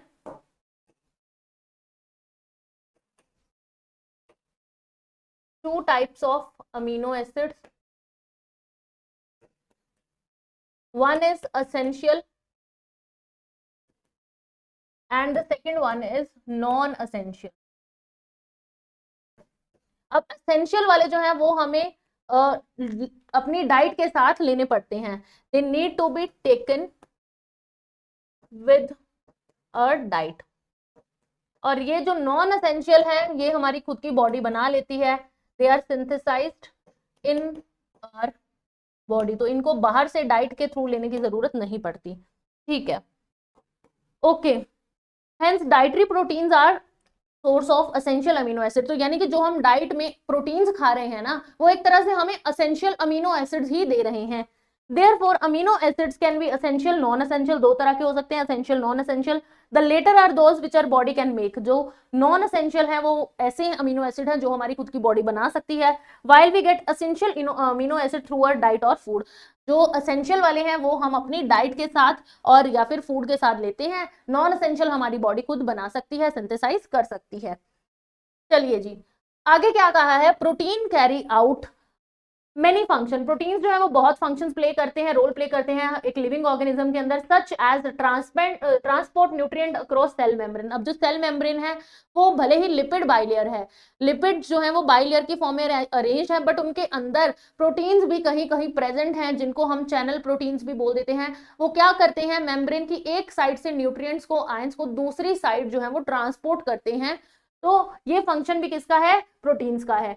सम फाइट इन्फेक्शन ऑर्गेनिज्म, कुछ जो है वो इन्फेक्शियस ऑर्गेनिज्म के अगेंस्ट डिफेंस में फाइट करने में काम आते हैं, और कुछ जो है वो हार्मोन्स की तरह एक्ट करते हैं, कुछ एंजाइम्स की तरह एक्ट करते हैं। इट मींस जो एंजाइम्स हैं वो क्या है, प्रोटीन्स ही हैं एक तरह से। Collagen, important question here, collagen is the most abundant protein in animal world. Animal world के अंदर सबसे अबंडेंट हायर अमाउंट में प्रेजेंट होने वाला प्रोटीन क्या है, कोलेजन। ठीक है, राइबोलोज बाइफॉस्फेट कार्बोक्सिलेज ऑक्सीजनेज, जो रुबिस्को आपकी एंजाइम है एक, it is the most abundant protein in whole biosphere. पूरे बायोस्फीयर की बात करें तो सबसे बड़ा जो मेजर प्रोटीन है वो क्या है, रुबिस्को। ठीक है, ये प्लांट्स में होता है बेसिकली। और वहीं अगर सिर्फ एनिमल वर्ल्ड की बात की जाए, एनिमल्स की बात की जाए, तो सबसे मेजर अबंडेंट प्रोटीन क्या है, कोलेजन। चलिए ओके यहाँ कुछ प्रोटीन्स लिखे गए हैं और उनके फंक्शंस लिखे गए हैं, ये भी पढ़ लेते हैं।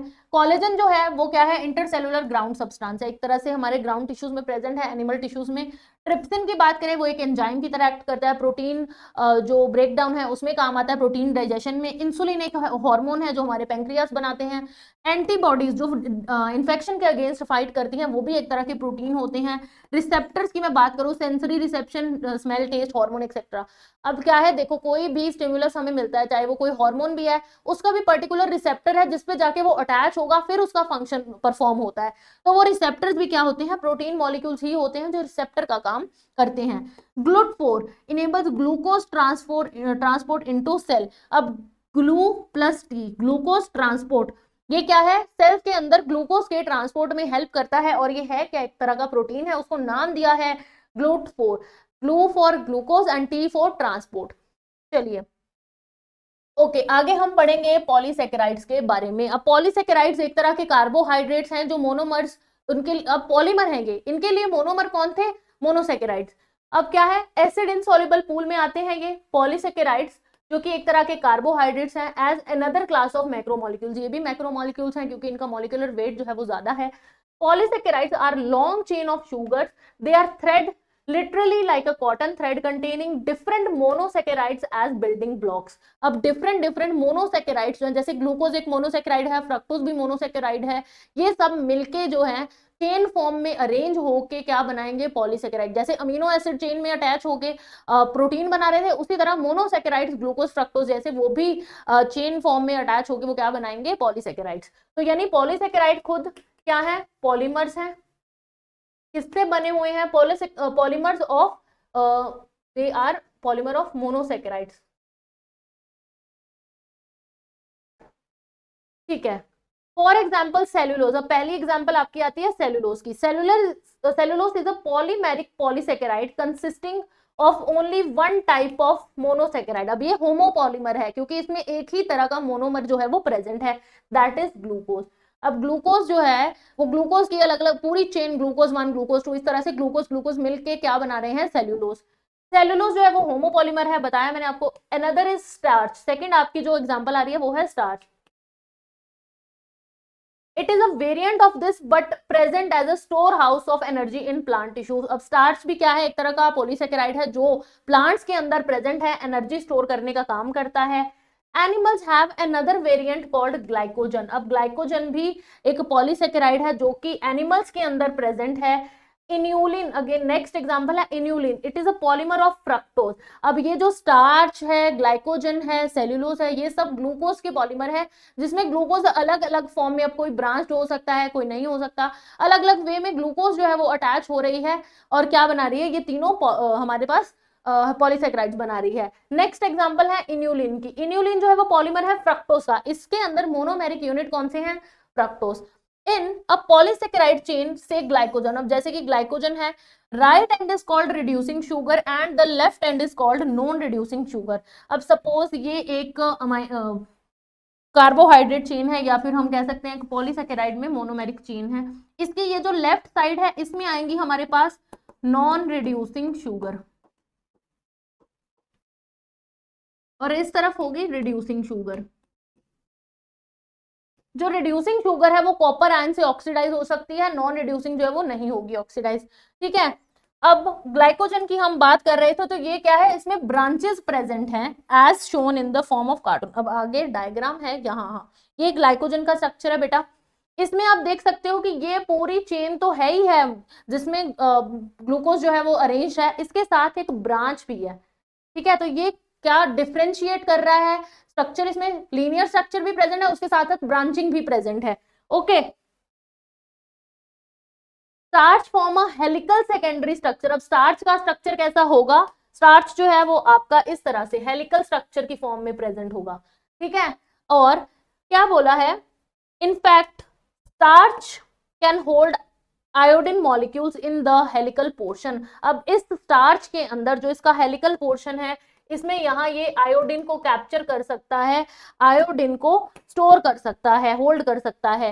The starch iodine is blue in colour. अब जब ये स्टार्च और आयोडीन का ये कॉम्प्लेक्स बनता है तो कलर क्या आता है, आयोडीन,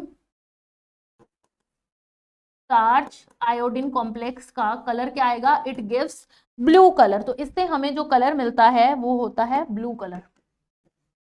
हम करते हैं ना स्टार्च टेस्ट के लिए आयोडीन, स्टार्च की प्रेजेंस को टेस्ट करने के लिए आयोडीन टेस्ट परफॉर्म करते हैं, तो कलर ब्लू ब्लैक कलर अगर आता है तो it indicates the presence of starch. तो वो क्यों होता है, क्योंकि स्टार्च का हेलिकल स्ट्रक्चर है, जब हम आयोडीन ऐड करते हैं तो वो उस हेलिक्स में होल्ड हो जाता है, हेलिक्स के अंदर कैप्चर हो जाता है आयोडीन, और वो कलर देता है, एक डिस्टिंक्ट कलर आता है ब्लू ब्लैक कलर, और इसी को हम आयोडीन टेस्ट बोलते हैं, जो स्टार्च की प्रेजेंस के लिए किया जाता है। सेल्यूलोज की बात करें, doesn't contain complex helices and hence cannot hold iodine. अब वहीं पे सेल्यूलोज जो है उसका कोई हेलिक स्ट्रक्चर नहीं है, इसलिए वो आयोडीन होल्ड नहीं कर सकता। चलिए, ये आपको मैंने बता दिया ग्लाइकोजन का स्ट्रक्चर। आगे हम बात करें अगर प्लांट सेल वॉल की, प्लांट सेल वॉल में क्या होता है, it is made up of cellulose. जो प्लांट सेल वॉल्स हैं, अब एक होती है प्लाज्मा मेम्ब्रेन, एक होती है सेल वॉल। सेल वॉल जो है वो किससे बनी है, सेल्यूलोज से।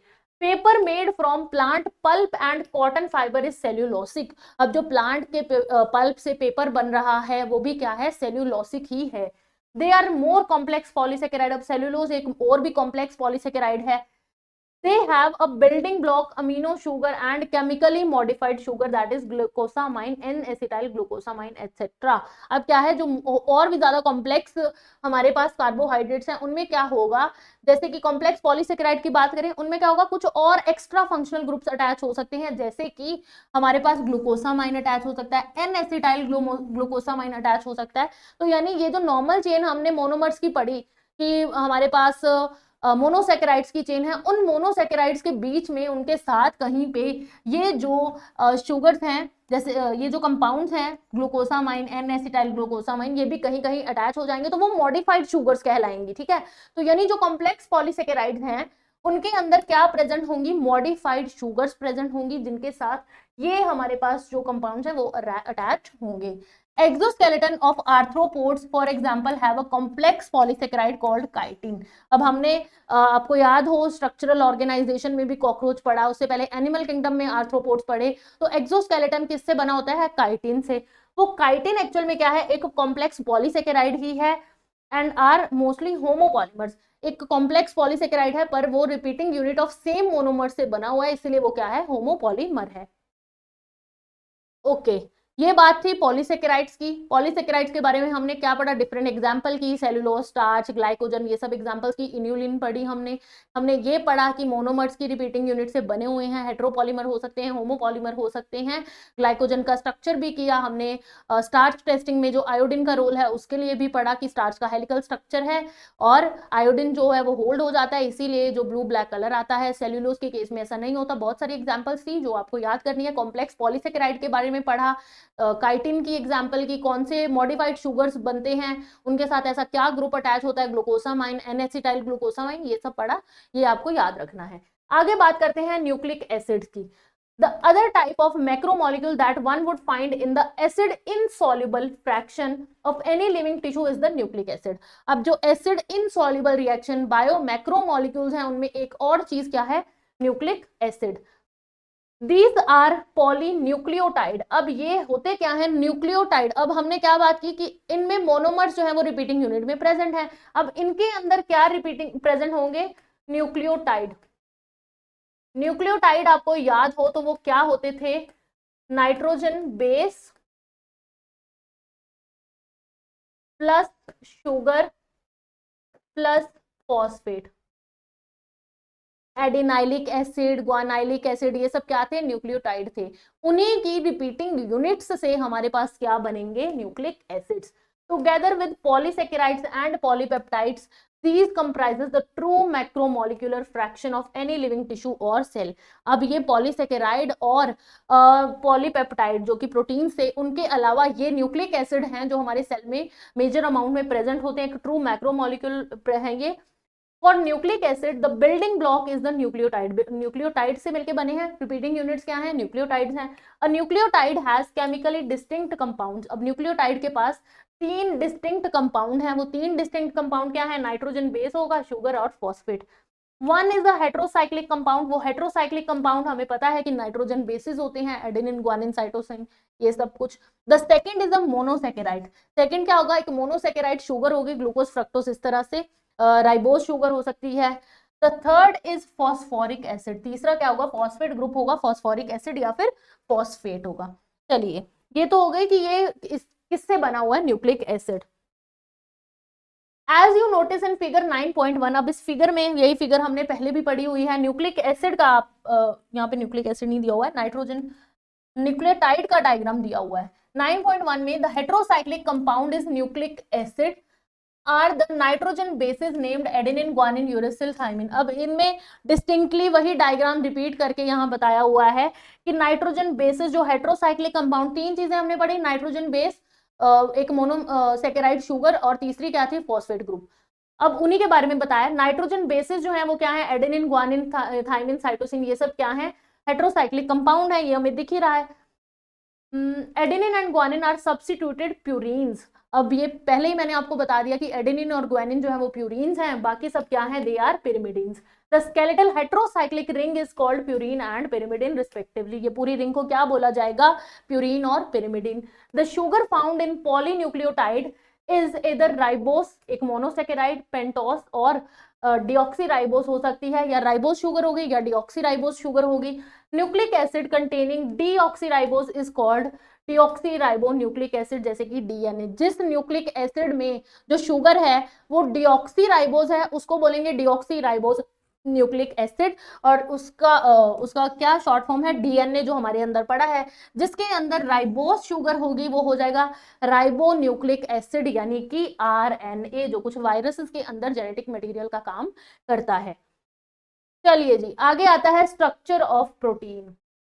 प्रोटीन्स हमने पढ़े, अमीनो एसिड का के लिंकेज से बने होते हैं, पेप्टाइड बॉन्ड होता है, पॉलीपेप्टाइड्स हैं ये, और इनका स्ट्रक्चर क्या होता है वो हम पढ़ेंगे। एज मेंशन्ड अर्लियर, हेट्रोपॉलीमर होते हैं protein containing strings of amino acid. अलग अलग अमीनो एसिड जो है वो चेन फॉर्म में अटैच हैं, स्प्रिंग फॉर्म में अटैच हैं, हेट्रोपॉलीमर है। Structure of molecule means different things in different context. In inorganic chemistry, the structure invariably refers to molecular formula। अब इनऑर्गेनिक केमिस्ट्री की बात करें तो उसमें स्ट्रक्चर का मतलब होता है कि उसका जो केमिकल फॉर्मूला है, मॉलिक्यूलर फॉर्मूला है वो, जैसे कि NaCl, MgCl2 etcetera. Organic chemistry की बात करें, we always write 2 dimensional view of molecules. तो ऑर्गेनिक केमिस्ट्री की बात करें तो उसमें जैसे बेंजीन है, नेफ्थलीन है, इनका एक 2 डायमेंशनल सा व्यू हम बना देते हैं। बेंजीन और नेफ्थलीन की एग्जांपल आई। फिजिक्स की बात करें तो 3D स्ट्रक्चर की बात होती है, और बायोलॉजी की बात करें तो प्रोटीन का स्ट्रक्चर जो है उसको 4 लेवल्स में डिस्क्राइब किया जाता है। Sequence of amino acid, that is the positional information of a protein. अब क्या है, जो सीक्वेंस ऑफ अमीनो एसिड है वो एक तरह से positional information in a protein, which is first amino acid, which is second, and so on, is called primary function, primary structure. अब जब अमीनो एसिड सिंपल एक चेन में प्रेजेंट है, पहला अमीनो एसिड, दूसरा, तीसरा, चौथा, इस तरह से, तो वो क्या है, प्राइमरी स्ट्रक्चर है, कि सिंपली एक चेन, लीनियर चेन में अटैच्ड है, अमीनो एसिड 1 2 3 इस तरह से। अब protein is imagined as a line, एक लाइन की फॉर्म में अटैच्ड है, left end represented by first amino acid. अब जो लेफ्ट एंड होगा, सपोज ये पूरी चेन है 1 2 3 4, अब ये लेफ्ट एंड पे, जो एंड पे पहला अमीनो एसिड है वो क्या होगा हमारा, it is the first. Left side पे जो अमीनो एसिड है उसको हम फर्स्ट लिखते हैं, राइट साइड वाला जो होगा वो लास्ट अमीनो एसिड को रिप्रेजेंट करेगा। The first amino acid is also called the N terminal amino acid. जो पहली जो लेफ्ट साइड वाला है फर्स्ट अमीनो एसिड उसको क्या बोलेंगे, N terminal amino acid. The last amino acid is called the C terminal amino acid. जो last वाला होगा वो सी टर्मिनल होगा क्योंकि उस साइड COOH ग्रुप जो है वो फ्री होगा, इस साइड जो लेफ्ट साइड है वहां पे NH2 ग्रुप जो है वो फ्री होगा, इसीलिए उसको इस तरह से बोला जाता है कि N terminal C terminal. A protein thread doesn't exist throughout as an extended rigid rod। ये एक rigid rod की फॉर्म में प्रेजेंट नहीं है। The thread is folded in form of helix। अब वो क्या है, हेलिक्स की फॉर्म में फोल्डेड। अब ये तो था प्राइमरी स्ट्रक्चर, अब यही जो है थ्रेड वो इस तरह से हेलिक्स की फॉर्म में फोल्डेड भी हो सकता है, ठीक है। Similar to revolving staircase. अब जैसे एक रिवॉल्विंग स्टेयरकेस होती है इस तरह से प्रेजेंट हो सकता है। Of course only some portion of the protein thread are arranged in the form of helix। अब सिर्फ कुछ पोर्शन ही होता है, जैसे कि ये पोर्शन है सिर्फ हेलिक्स की फॉर्म में तो यही अरेंज्ड है, right. In protein only right handed helices are observed. अब ये जो हेलिसेस हैं वो सिर्फ राइट हैंडेड ही हो सकते हैं प्रोटीन्स के अंदर। Other regions of protein thread are folded into other forms in what we call the secondary structure. अब आप सेकेंडरी स्ट्रक्चर देखिए तो इसमें ये जो प्रोटीन है इस तरह से फोल्डेड प्रेजेंट है, तो इसमें क्या है, हेलिकल स्ट्रक्चर प्रेजेंट है, अल्फा हेलिक्स है, राइट हैंडेड हेलिक्स है। इन addition the long protein chain is also folded upon itself like a hollow woolen ball giving rise to the tertiary structure। अब ये जो प्रोटीन चेन है ये अगर अपने ऊपर ही ऐसे जैसे एक वूल का एक पूरा बॉल होता है उसकी तरह अगर खुद पे ही ऐसे ऐसे रोल हो जाए तो वो क्या बना लेगी, टर्शरी स्ट्रक्चर। अब ये जो प्राइमरी स्ट्रक्चर था वो अल्फा हेलिक्स की फॉर्म में भी अरेंज हो सकता है और इस तरह से बीटा प्लेटेड शीट्स, इस तरह से शीट्स की फॉर्म में भी, पैरेलल शीट्स की फॉर्म में भी अरेंज हो सकता है। तो प्राइमरी में पॉलीपेप्टाइड की पूरी एक लाइन है, चेन है, इस तरह सिंपली अरेंज है। सेकेंडरी स्ट्रक्चर जो है वो हेलिकल फॉर्म में हो सकता है और प्लीटेड शीट्स की फॉर्म में हो सकता है। टर्शरी स्ट्रक्चर के अंदर जो पूरा प्रोटीन चेन है वो खुद के ऊपर ही ऐसे रोल हो गई है, पूरा बॉल लाइक स्ट्रक्चर बना लिया है और उसमें क्या प्रेजेंट होते हैं, हाइड्रोजन डाई सल्फाइड बॉन्ड। ये क्वेश्चन आता है कि हाइड्रोजन डाई सल्फाइड जो बॉन्ड्स हैं वो किस स्ट्रक्चर में होते हैं, तो बेटा वो होते हैं आपके टर्शरी स्ट्रक्चर में। This gives us three-dimensional structure view of protein. Tertiary structure is absolutely necessary for many biological activities of protein। हमारी बॉडी के अंदर भी tertiary structure जो है वो प्रोटीन का वो देखने को मिलता है। अब आगे बढ़े तो some proteins are an assembly of more than one polypeptide or subunits। अब कुछ जो प्रोटीन्स हैं उनमें ये जो पॉलीपेप्टाइड्स हैं वो 1 2 3 4 इस तरह से मल्टीपल यूनिट्स में प्रेजेंट हो सकते हैं। The manner in which these individual folded polypeptides or subunits are arranged with respect to each other, linear string, sphere arranged upon each other in the form of cube or plate etc. is architecture of protein called the quaternary structure। अब quaternary structure क्या है, जब एक से ज्यादा polypeptide chains की unit हो। अब ये यूनिट जो है वो हेलिक्स हो सकती है, खुद टर्शरी यूनिट हो सकती है, स्फीयर्स की फॉर्म में अरेंज हो सकती है। जब ये 3-4 यूनिट्स आपस में अरेंज हो जाती हैं तो प्रोटीन का जो स्ट्रक्चर बनता है उसको बोलते हैं हम क्वाटर्नरी स्ट्रक्चर। एडल्ट ह्यूमन की बात करें तो हमारा जो हीमोग्लोबिन है, इंपॉर्टेंट, हीमोग्लोबिन जो है उसमें 4 सब यूनिट है। हीमोग्लोबिन एक क्वाटर्नरी प्रोटीन है, 4 सब यूनिट है, उसके अंदर 2 जो हैं वो आपस में आइडेंटिकल हैं, 2 सब यूनिट आपस में आइडेंटिकल हैं। 2 सब units of alpha type and 2 सब यूनिट्स ऑफ बीटा टाइप। तो 2 अल्फा चेन सब यूनिट्स हैं, 2 बीटा सब यूनिट्स हैं। Together constitute the human haemoglobin. तो क्या है, टुगेदर ये मिलके 2 अल्फा और 2 बीटा चेन्स मिलके क्वाटर्नरी स्ट्रक्चर बनाती हैं और हीमोग्लोबिन जो है उसको रिप्रेजेंट करती है ह्यूमंस के अंदर। तो यहाँ आप डायग्राम में भी देख सकते हो कि इस तरह से डिफरेंट जो स्ट्रक्चर्स हैं वो डिफरेंट चेन्स जो है सब यूनिट्स मिलके एक प्रॉपर स्ट्रक्चर बना रही हैं, कंबाइन हो रही हैं आपस में और वो क्वाटर्नरी स्ट्रक्चर बना रहे हैं। चलिए आगे हमारे पास आती हैं enzymes, last section of this chapter which is enzymes. Enzymes की बात करें, almost all enzymes are protein. सारी ही एंजाइम्स जो है वो किससे बनी हुई हैं, प्रोटीन से, पर सारे प्रोटीन एंजाइम्स नहीं बनाते, ठीक है। There are some nucleic acid that behave like enzyme। कुछ न्यूक्लिक एसिड हैं जो एंजाइम्स की तरह बिहेव करते हैं। They are called ribozyme। जब एक न्यूक्लिक एसिड एंजाइम की तरह बिहेव करे उसको बोलते हैं हम ribozyme. One can depict an enzyme by line diagram, एक एंजाइम को हम उसके डायग्राम से डिपिक्ट कर सकते हैं। An enzyme like any protein has primary structure that is amino acid sequence of protein. अब प्रोटीन जैसा ही स्ट्रक्चर है एंजाइम का भी, एंजाइम का लीनियर स्ट्रक्चर हो सकता है लाइन की जैसा, जिसमें अमीनो एसिड्स अरेंज होंगे, क्योंकि प्रोटीन से बनी है तो उसमें भी अमीनो एसिड अरेंज होंगे। Enzyme like any protein has the secondary और टर्शरी स्ट्रक्चर भी होता है। When you look at tertiary structure you will notice that the backbone of protein chain folds upon itself। जब हम टर्शरी स्ट्रक्चर देखते हैं तो यही देखते हैं कि प्रोटीन खुद के ऊपर ही फोल्ड हुए जा रहा है। The chain criss crosses itself and hence many crevices pockets are made। अब जब ये क्रिस क्रॉसिंग होती है तो उसमें कुछ ऐसे एरियाज बन जाते हैं, क्रिवाइसेस पॉकेट लाइक एरियाज बन जाते हैं, जिनको हम बोलते हैं एक्टिव साइट्स। अब सपोज यहाँ ऐसे राउंड राउंड ऐसे हो रहा है तो यहाँ कुछ ऐसा एरिया बन जाएगा, suppose this area is formed, इस एरिया को हम बोलेंगे कि ये क्या है, एक एक्टिव साइट है।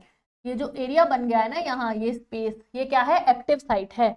अब एक्टिव साइट की मैं बात करूं तो active site of an enzyme is a crevice pocket into which substrate fit. अब इस एंजाइम के ऊपर अगर किसी सबस्ट्रेट ने आके अटैच होना है तो वो यहाँ, अब ये एक मेरे पास एक्टिव साइट है, क्रिवाइस है, इसके ऊपर कोई भी सबस्ट्रेट ने अटैच होना है वो ऐसे अटैच हो जाएगा।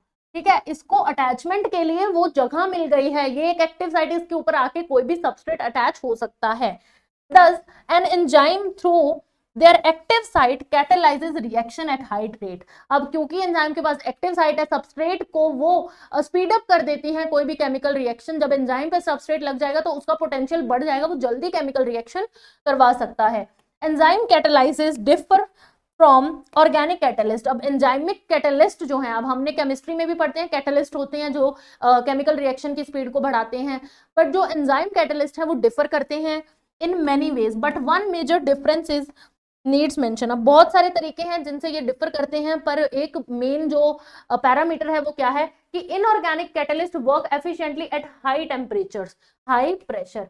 जो इनऑर्गेनिक कैटलिस्ट है, हमारी केमिस्ट्री वाले कैटलिस्ट जो हम पढ़ते हैं ना, वो क्या है, हाई टेम्परेचर और हाई प्रेशर पे ही इफेक्टिव हैं। पर जो एंजाइम्स हैं वो हाई टेम्परेचर और हाई प्रेशर से डैमेज हो जाती हैं। उल्टा, अगर उनको एक पर्टिकुलर टेम्परेचर ना मिले तो वो उनका जो स्ट्रक्चर है वो डिसरप्ट हो जाएगा, डैमेज हो जाएगा। Above 40 degree Celsius, 40 degree Celsius is the optimum temperature. इससे ज्यादा अगर टेम्परेचर होता है तो आपकी एंजाइम का स्ट्रक्चर खराब हो जाएगा, उसकी एक्टिव साइट्स डिस्ट्रॉय हो जाएंगी। However, enzymes isolated from organisms who normally live under high temperatures, example hot vents, sulfur springs, are stable and retain their catalytic power even at high temperature। अब अगर किसी enzyme को extract किया गया है किसी ऑर्गेनिज्म से और वो ऑर्गेनिज्म हाई टेम्परेचर एरियाज में रहने के लिए अडेप्टेड था, जैसे वो 80 डिग्री सेल्सियस पे रह रहा है, हॉट स्प्रिंग्स में रह रहा है, डिजर्ट्स में रह रहा है, कुछ ऐसा हाई टेम्परेचर जोन्स में रहने के लिए वो सूटेबल है, तो उसकी बॉडी के एंजाइम्स ऑलरेडी हाई टेम्परेचर के लिए बनी हुई हैं। तो अगर ऐसे तरीके से एंजाइम हमने एक्सट्रैक्ट की है तो वो एंजाइम हाई टेम्परेचर पे रह सकती है, वो डिग्रेड नहीं होगी। तो 80-90 डिग्री सेल्सियस टेम्परेचर पे अगर कोई एनिमल रहता है, जैसे हॉट वेंट्स में, सल्फर स्प्रिंग्स में, तो उनके अंदर एंजाइम्स जो है वो हाई टेम्परेचर को झेल सकती हैं। तो थर्मल स्टेबिलिटी इज दस an important quality of such enzyme. तो ऐसी एंजाइम के अंदर थर्मल स्टेबिलिटी है, हाई टेम्परेचर पे भी स्टेबल हैं, तो ये इनकी बहुत इंपॉर्टेंट क्वालिटी है। आइसोलेटेड फ्रॉम थर्मोफिलिक ऑर्गेनिज्म, जो थर्मोफिलिक ऑर्गेनिज्म है यानी कि जो हाई टेम्परेचर पे रहने वाले ऑर्गेनिज्म हैं, जो वहां पे रह सकते हैं, अडेप्टेड हैं, उनसे आइसोलेट की गई हैं ये एंजाइम्स। देन बात करें अगर हम केमिकल रिएक्शंस की, हमारी जो बायोलॉजिकल एनिमल्स हैं, प्लांट्स हैं, यानी कि पूरे जो लिविंग वर्ल्ड है उनके अंदर जो भी केमिकल रिएक्शंस हो रही हैं उनकी मैं बात करूं, how do we understand these enzymes. अब एंजाइम्स कैसे केमिकल रिएक्शंस में अपना रोल प्ले करती हैं उसको समझेंगे। Let's first understand a chemical reaction. पहले तो ये समझते हैं कि केमिकल रिएक्शन होती क्या है। ठीक है, बड़ा बेसिक से बताया हुआ है। Chemical compounds undergo 2 types of changes. अब कोई भी केमिकल कंपाउंड है ना, वो 2 तरीके का चेंज उसमें हो सकता है। अब फिजिकल चेंज, जिसमें क्या है, simply refer to change in shape without breaking bond. कुछ भी टूट नहीं रहा है, कुछ भी बन नहीं रहा है, बस शेप चेंज हो रही है।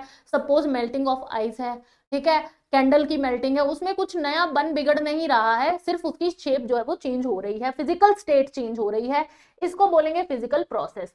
Another physical process is change in state of matter. अब शेप का चेंज होना या स्टेट ऑफ मैटर का चेंज, जैसे मैंने बताया मेल्टिंग ऑफ आइस, वो क्या है, स्टेट ऑफ मैटर का चेंज होना है। आइस सॉलिड थी, वाटर क्या है, लिक्विड है, तो स्टेट ऑफ मैटर का चेंज होना वो भी क्या है, ice melt into water, this is a physical change. और व्हेन वाटर बिकम्स वेपर, अब वाटर जो है वो, वाटर से वाटर वेपर भी बन रहा है, वो भी फिजिकल चेंज है। रहेंगे तो वाटर मॉलिक्यूल्स ही ना, वो H2O ही रहेगा, कुछ और नहीं बनेगा, कोई बॉन्ड फॉर्मेशन या बॉन्ड ब्रेकेज नहीं हो रही है, तो कोई केमिकल प्रोसेस इन्वॉल्व नहीं है। These are also physical processes. However when bonds are broken and new bonds are formed during transformation, this is called chemical reaction.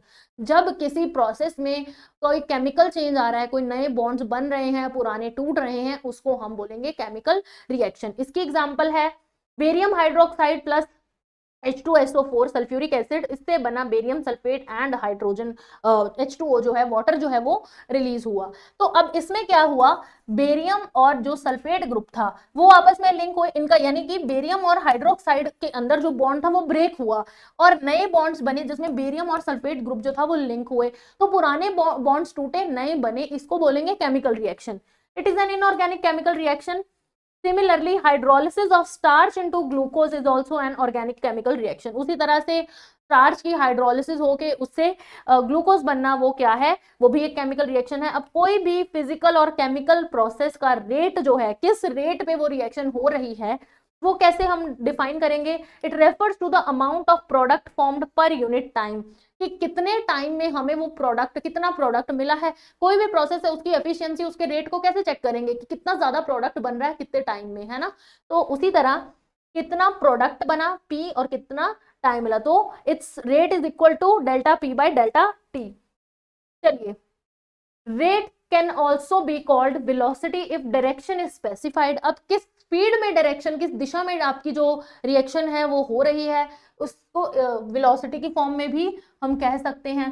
Rates of physical and chemical processes are influenced by temperature among other factors. अब सबसे ज्यादा अगर हम reactions की बात करें तो temperature एक बहुत बड़ा फैक्टर है जो रेट ऑफ रिएक्शन को इफेक्ट करता है।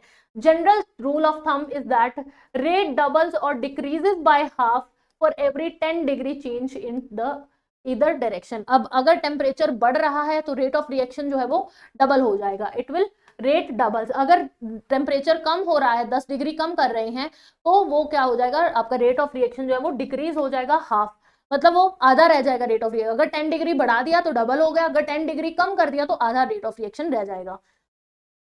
Catalysed reaction proceed at rates vastly higher than the uncatalysed one. जिसमें कोई कैटेलिस्ट यूज किया है वो हाई टेम्परेचर पे होती हैं as compare to uncatalysed one. When enzyme catalyzes reaction are observed, जब हम एंजाइम्स के साथ कैटेलाइज हुई रिएक्शन को ऑब्जर्व करते हैं जिसमें कोई एंजाइम का रोल हो, the rate would be vastly higher than the same but uncatalyzed reaction. तो जब हम एंजाइम को ऑब्जर्व करते हैं कि उसका क्या इफेक्ट है रेट ऑफ रिएक्शन पे, तो हम ये ऑब्जर्व करेंगे कि जिस हमने रिएक्शन में एंजाइम यूज की है उसका रेट ऑफ रिएक्शन बहुत हायर है एज कंपेयर टू नॉर्मल जहां हमने एंजाइम यूज नहीं की, अनकैटेलाइज्ड रिएक्शन। तो कार्बन डाइऑक्साइड प्लस वाटर, जब हम कार्बोनिक एनहाइड्रेज यूज करें तो उससे बन रहा है कार्बोनिक एसिड, ठीक है। In the absence of enzyme this reaction is very low. अगर हम कार्बोनिक एनहाइड्रेज एंजाइम यूज नहीं कर रहे तो ये रिएक्शन बहुत स्लो है, ठीक है। With about 200 molecules of H2CO3 being formed in 1 hour. तो सिर्फ 200 मॉलिक्यूल ऑफ जो हमारा कार्बोनिक एसिड है वही बनेंगे 1 घंटे में अगर एंजाइम यूज नहीं की। However, by using the enzyme present in the cytoplasm called carbonic anhydrase, अगर ये जो कार्बोनिक एनहाइड्रेज एंजाइम यूज हो जाए जो साइटोप्लाज्म में ही पड़ी होती है, तो reaction speed increases dramatically about this much molecules. तो अप्रॉक्स 6 लाख मॉलिक्यूल्स बन जाते हैं अगर हम सिर्फ वो कार्बोनिक एनहाइड्रेज एंजाइम, कहाँ 200 मॉलिक्यूल और कहाँ 6 लाख मॉलिक्यूल्स, तो इतना हाई इंपैक्ट होता है एंजाइम्स का। बीइंग फॉर्म्ड एवरी सेकेंड, हर सेकेंड में, जहां 1 घंटे में 200 बन रहे थे वहां हर सेकेंड 6 लाख मॉलिक्यूल्स बन सकते हैं। तो enzyme has accelerated the rate of reaction by about 10 million times. कितने गुना उसका, कितने मल्टीपल उसका टाइम जो रेट था वो बढ़ गया है, it is about 10 million times rate of reaction जो है वो इंक्रीज हो गया। The power of enzyme is incredible. तो इससे कह सकते हैं कि एंजाइम जो है वो बहुत इनक्रेडिबल है, उसकी पावर के बारे में कुछ कहा नहीं जा सकता, it's totally incredible. There are thousands of type of enzymes, each catalyzing a unique reaction, chemical और metabolic reaction. Thousand of अलग अलग टाइप के एंजाइम है जो अलग अलग रिएक्शंस को, chemical reaction, physical reaction, metabolic reactions को कैटेलाइज करती हैं. A multi-step chemical reaction when each of the step is catalyzed by same enzyme complex और different enzyme complex is called a metabolic pathway. अब पूरा metabolic pathway क्या है? जब एक step of reaction, कोई ऐसा process जिसमें बहुत सारी reactions involved हैं और हर step of reaction जो है वो किसी same या फिर different enzyme से catalyze हो रहा है, उसको हम बोलेंगे पूरा एक metabolic pathway. For example glucose का पायरुविक एसिड में कन्वर्ट होना, अब ये ग्लाइकोलिसिस की रिएक्शन है जिसमें बहुत मल्टीपल स्टेप्स रिक्वायर्ड हैं, ठीक है. तो क्या है, glucose which is C6H12O6 oxygen की प्रेजेंस में पायरुविक एसिड में कन्वर्ट होती है और वाटर रिलीज होता है, ठीक है. अब ये क्या है, पूरा मेटाबॉलिक पाथवे है in which glucose becomes pyruvic acid through 10 different enzyme catalyse metabolic reaction. अब ये 10 स्टेप रिएक्शन है जिसमें अलग अलग 10 एंजाइम्स जो है वो इन्वॉल्व हैं. 10 different enzymes catalysed and metabolic reaction, अलग अलग एंजाइम्स इन 10 स्टेप में इन्वॉल्व होती हैं और पूरी रिएक्शन होके ये ग्लूकोज जो है वो इस फॉर्म में, प्रोडक्ट की फॉर्म में हमें मिलता है, ठीक है. When you study respiration in chapter, अब जब हम प्लांट रेस्पिरेशन पढ़ेंगे आगे चल के, जल्दी पढ़ेंगे जो कि, तो उसमें ये पूरा ग्लाइकोलिसिस का पाथवे है जो हम पढ़ेंगे. You will study this reaction. At this stage you should know that this is very metabolic pathway in 1 or 2 additional reaction give rise to variety of metabolic end product. अब क्या है कि यही अगर मेटाबॉलिक पाथवे अगर with 1 or 2 additional reaction, अब इसमें अगर 1-2 एडिशनल रिएक्शन कुछ हो जाए, कोई और एंजाइम हो जाए, तो पूरा पाथवे जो है वो कुछ डिफरेंट ही प्रोडक्ट हमें दे देगा.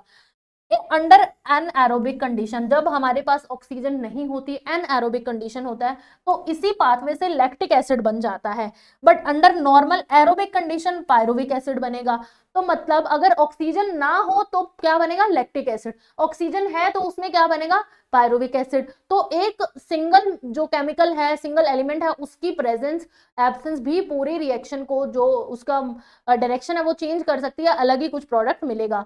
ईस्ट की बात करें, ड्यूरिंग फर्मेंटेशन, जब ईस्ट फर्मेंटेशन होती है तो इसी पाथवे से क्या मिलता है हमें, इथेनॉल, जो कि एक तरह का अल्कोहल है. तो डिफरेंट कंडीशंस के अंदर जो भी हमारे पास पॉसिबिलिटीज हैं, उससे प्रोडक्ट जो है वो डिफरेंट बन सकते हैं कि कंडीशन कैसी है, एरोबिक है या एनारोबिक.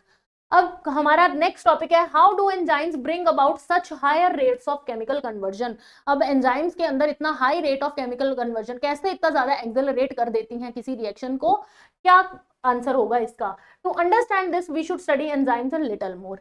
अब इस भारी भरकम क्वेश्चन पे जाने से पहले एंजाइम्स को थोड़ा और पढ़ लें, है ना. Little knowledge is dangerous thing. we have already understood the idea of an active site. अब हमने पढ़ा कि एंजाइम का जब स्ट्रक्चर ही ऐसा है कि उसमें कुछ पॉकेट्स फॉर्म हो जाती हैं जो कि हैं एक्टिव साइट्स, जहां कोई सबस्ट्रेट लगता है तो उसकी जो रेट ऑफ रिएक्शन है वो बढ़ जाता है.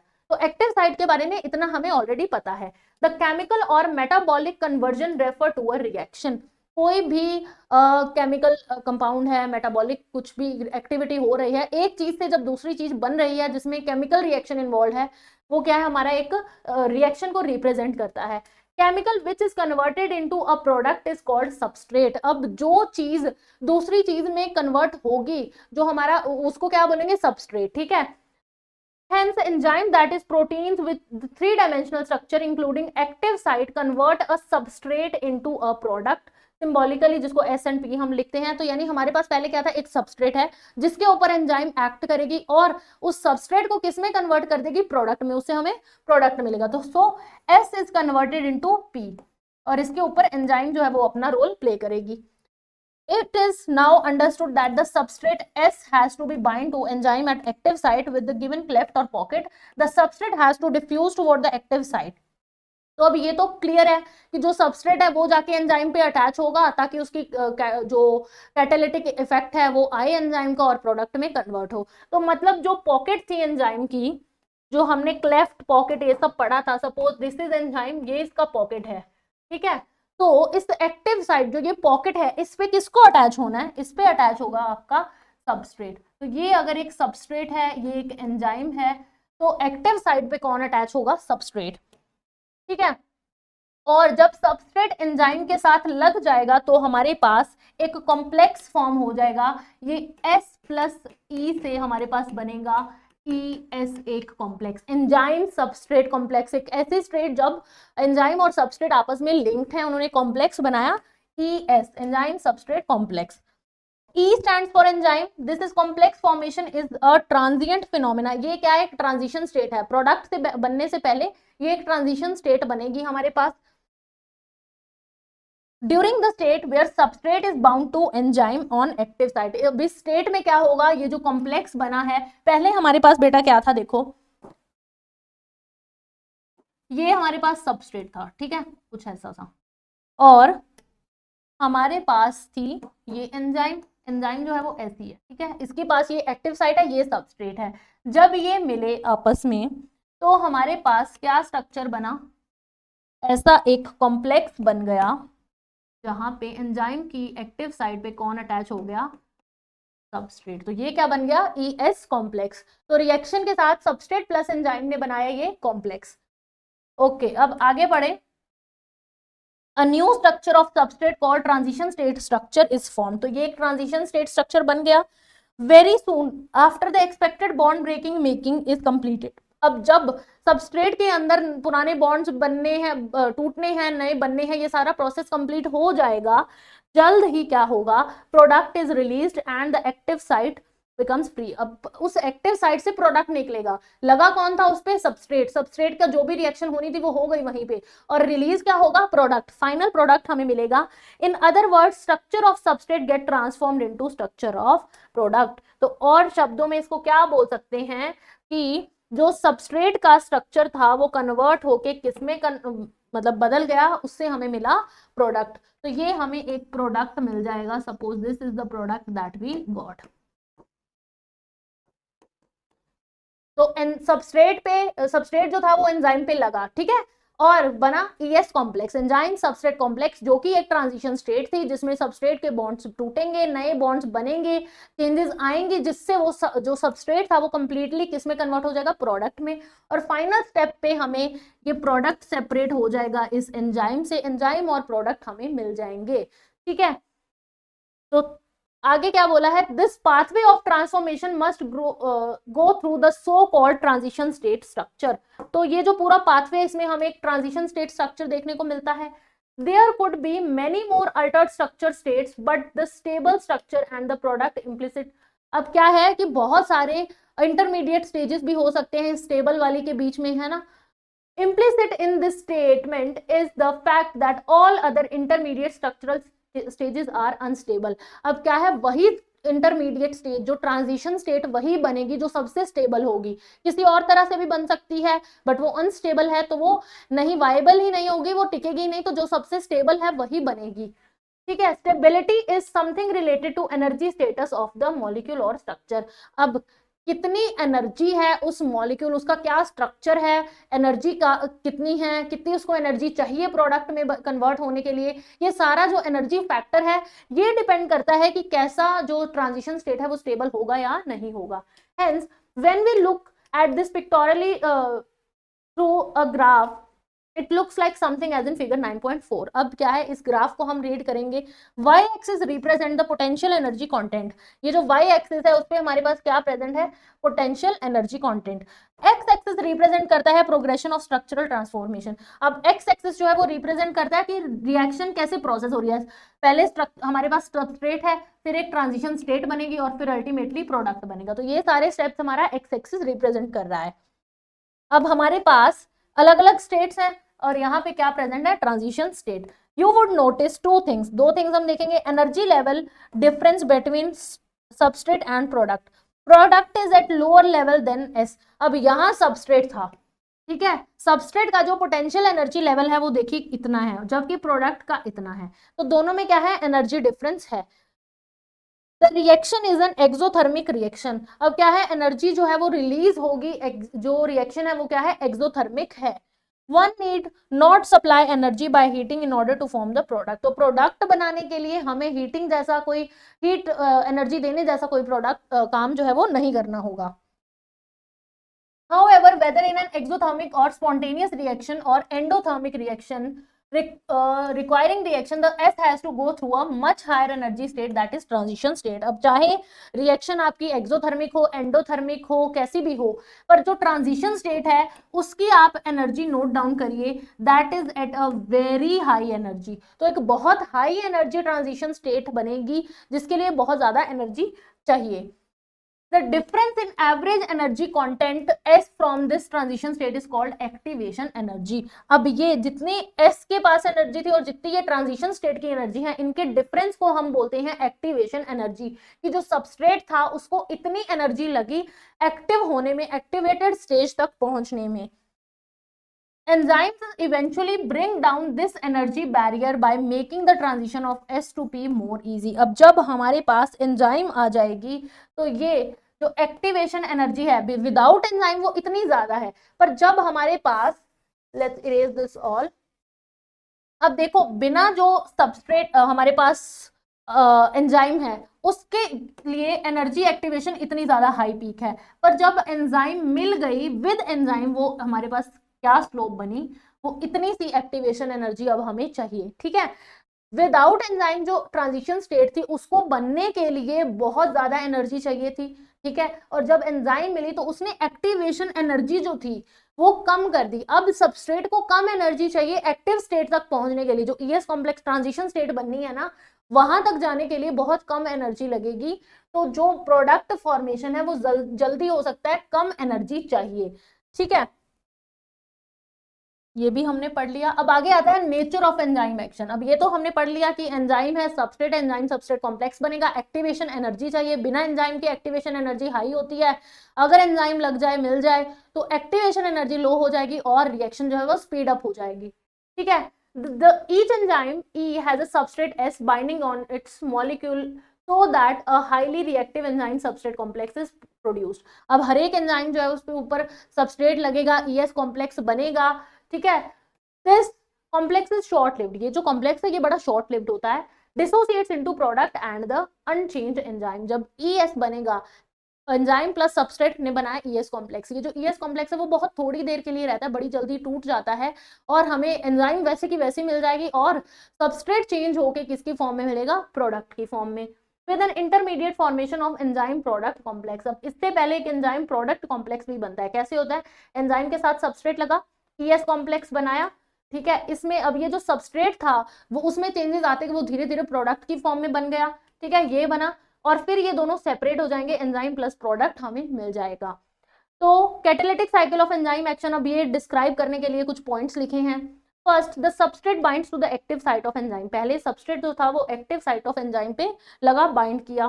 Binding of substrate induces enzyme to alter its shape more tightly around the substrate.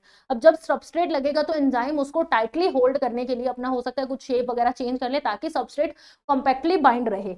Active site of enzyme now in close proximity to the substrate.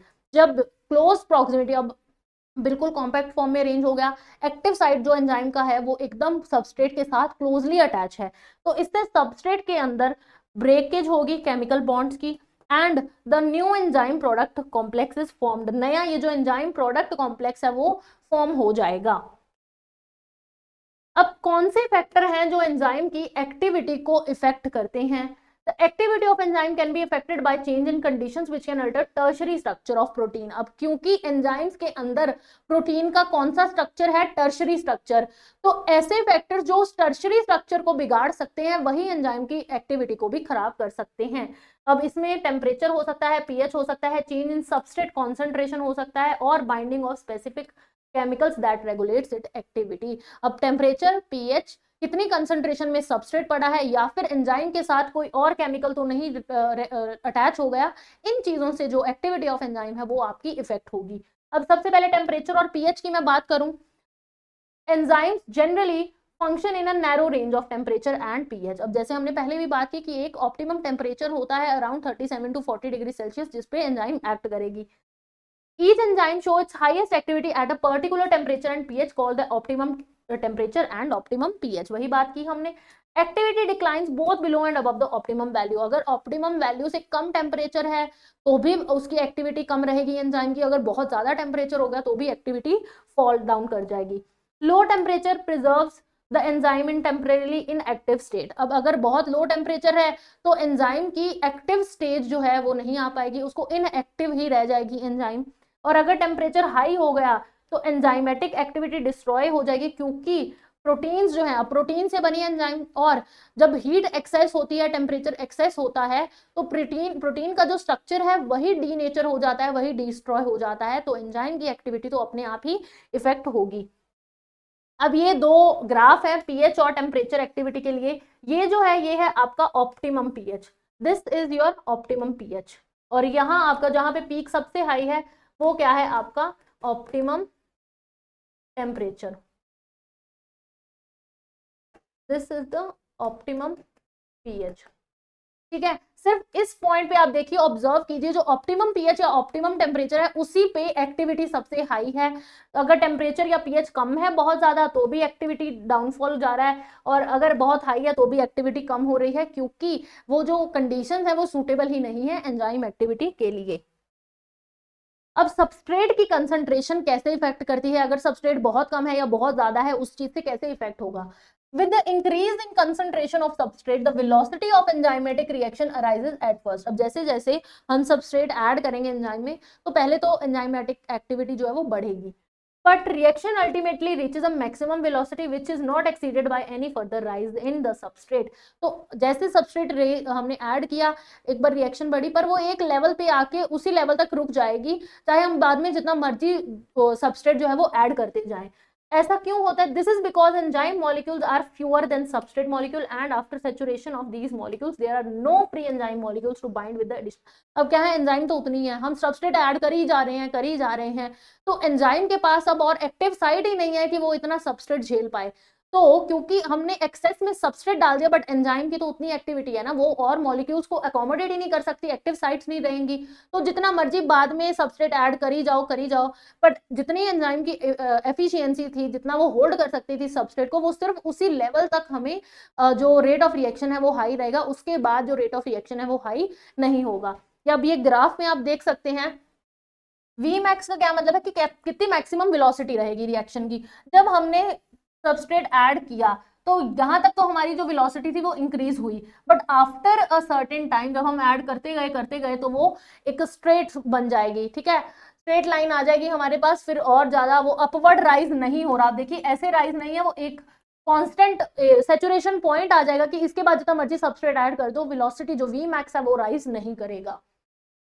Okay The activity of an enzyme is also sensitive to the presence of specific chemicals that bind to enzyme. अब अगर कोई ऐसे chemicals present हैं जो enzyme के साथ bind कर सकते हैं तो उनसे भी एक्टिविटी पे बहुत असर होता है। When binding of the chemicals shut off the enzyme activity, अगर कोई ऐसा केमिकल लग गया जिसने एंजाइम की एक्टिविटी बंद करा दी, तो this process is called inhibition, कि एंजाइम की एक्टिविटी इनहिबिट हो गई, और ऐसे केमिकल को हम बोलेंगे इनहिबिटर। जिसने एंजाइम की एक्टिविटी बंद कराई वो क्या है, inhibitor. When the inhibitor closely resembles the substrate in its molecular structure, it inhibits the activity on enzyme. It is known as competitive inhibitor. अब अगर कोई substrate जैसा inhibitor आ गया, suppose ये मेरी एंजाइम थी, ठीक है, ये इसकी एक्टिव साइट है, अब ये मेरा सबस्ट्रेट है और ये एक इनहिबिटर है। अब दोनों की शेप आप देखिए सेम है, स्ट्रक्चर सेम है। अगर ये इनहिबिटर आके यहां लग जाए, ठीक है, तो एंजाइम का एक्टिव साइट तो इसने ऑक्यूपाई कर लिया, जो मेरा सबस्ट्रेट था वो तो लग ही नहीं पाया। This is substrate, this is inhibitor, this is enzyme, और ये क्या है, एक्टिव साइट। तो सबस्ट्रेट की बजाय इनहिबिटर आके लग गया तो उन दोनों के बीच क्या हो गया, कॉम्पिटिशन हो गया। इसी चीज को हम बोलते हैं कॉम्पिटिटिव इनहिबिशन, और ऐसे इनहिबिटर को बोलते हैं competitive inhibitor. Due to the close structural similarity with the substrate, inhibitor competes with the substrate for these substrate binding sites of enzyme. अब क्योंकि इसका स्ट्रक्चर वगैरह सब सेम है तो इनहिबिटर जो है वो compete कर सकता है, कंपटीशन आ जाता है उनके बीच कि इनहिबिटर जो है वो एंजाइम की साइट पे जाके अटैच हो जाए। Consequently, the substrate cannot bind. अब सबस्ट्रेट तो एंजाइम पे लगा ही नहीं है तो एंजाइम एक्टिविटी का क्या, एंजाइम का कोई असर ही नहीं होगा रिएक्शन पे, एंजाइम एक्शन डिक्लाइन हो जाएगा। इनहिबिशन ऑफ, अब एग्जाम्पल क्या आ रही है, inhibition of succinic dehydrogenase by malonate which closely resembles the substrate succinate in structure. अब हमारा सबस्ट्रेट क्या था, सक्सीनेट, बट उसका एक क्लोजली रिजेंबलेंस वाला एक और केमिकल आ गया जिसका नाम था मेलोनेट, जिसने जो हमारी सक्सीनिक डीहाइड्रोजनेज एंजाइम थी उसके ऊपर बाइंडिंग कर ली और जो सबस्ट्रेट था वो अटैच ही नहीं हो पाया एंजाइम पे। तो ये एक एग्जांपल थी कॉम्पिटिटिव इनहिबिशन की। Such competitive inhibitors are often used in control of bacterial pathogens. इसका एक एडवांटेज भी है कि बैक्टीरियल पैथोजन की जो एक्टिविटी है उसको कंट्रोल करने के लिए ये कॉम्पिटिटिव इनहिबिटर्स यूज किए जाते हैं। आगे है classification and nomenclature of enzyme की। एंजाइम्स को भी क्लासिफाई किया गया है, उनका नॉमेनक्लेचर कैसे किया गया है, क्योंकि 1000 ऑफ एंजाइम है तो आइसोलेटेड एंड स्टडी। अब इतनी सारी एंजाइम्स डिस्कवर हुई, उनकी आइसोलेशन, उनकी स्टडी की गई, तो इनको क्लासिफाई करना पड़ा, इनको different groups based on their type of reaction, की वो किस टाइप का रिएक्शन करवा रही हैं और किस तरह के सबस्ट्रेट को कैटेलाइज कर रही हैं। Enzymes are divided into 6 classes, 6 categories में एंजाइम को क्लासिफाई किया गया, each with 4 to 13 subclasses named accordingly by a 4-digit number। अब 6 क्लासेस में डिवाइड किया गया, लेकिन उनके अंदर भी 4 से लेके 13 तक सब क्लासेस हैं। तो हम पहले स्टडी करेंगे। पहली हमारी जो कैटेगरी है वो है ऑक्सीडो रिडक्टेज या फिर डीहाइड्रोजनेस एंजाइम। क्या नाम है, क्या क्लासिफिकेशन, पहली कैटेगरी क्या है, ऑक्सीडो रिडक्टेज या फिर डीहाइड्रोजनेस एंजाइम्स। अब इनमें क्या होता है, इनके अंदर वो एंजाइम्स आती हैं which catalyze oxido reduction, जो ऑक्सीडेशन और रिडक्शन को कैटेलाइज कर रही हैं between 2 substrate S and S। अब इस 2 सबस्ट्रेट हैं जिनमें से एक ऑक्सीडाइज हो जाएगा, एक रिड्यूस हो जाएगा, ठीक है। तो इस तरह की रिएक्शंस को जो कैटेलाइज करवाती हैं वो होती हैं एंजाइम्स आपकी ऑक्सीडो रिडक्टेसेस या फिर डीहाइड्रोजनेसेस। देन आती है सेकंड कैटेगरी ट्रांसफरेज। अब ये थी आपकी first type, this is second. Transferase वो होती हैं enzyme catalyse transfer of a group, जो एक ग्रुप का ट्रांसफर कराती हैं।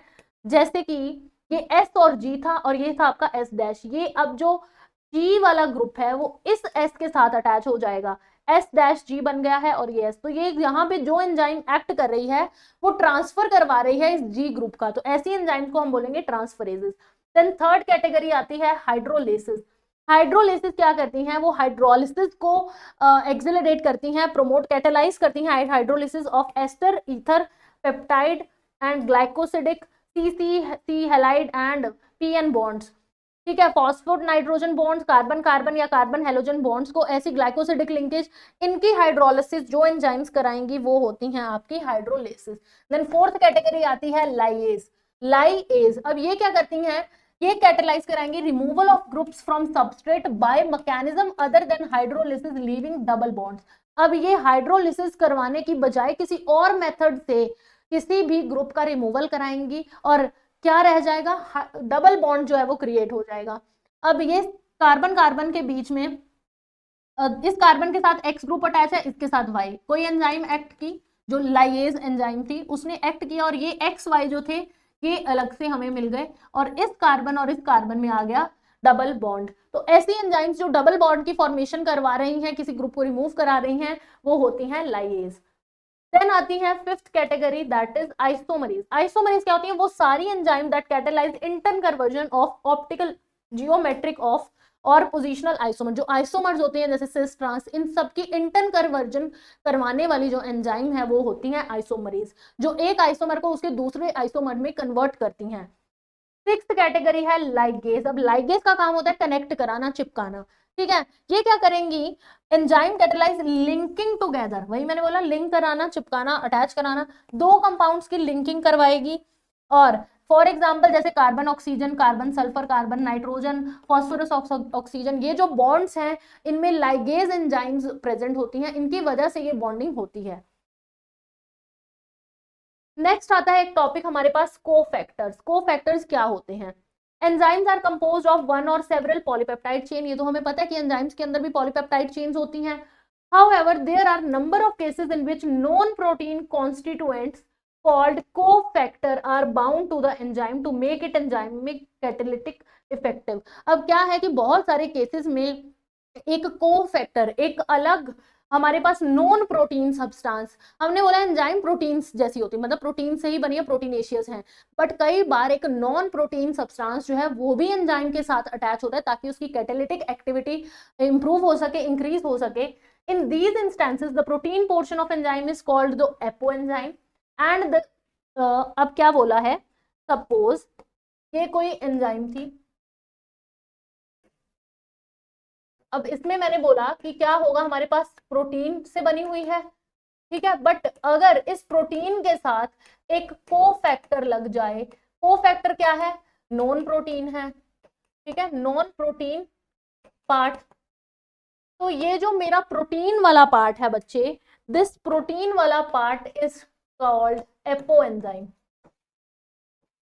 और जो नॉन प्रोटीन वाला होगा वो होगा मेरा कोफैक्टर, ठीक है। तो यही बोला है कि जो प्रोटीन पोर्शन है वो क्या होगा, apoenzyme. Three kind of cofactors में बी आइडेंटिफाइड, अब 3 तरह के कोफैक्टर हो सकते हैं, वो 3 तरह के कोफैक्टर क्या हैं, prosthetic groups, coenzymes and metal ions. अब वो प्रोस्थेटिक ग्रुप हो सकता है, कोएंजाइम हो सकता है, या फिर मेटल आयन हो सकता है।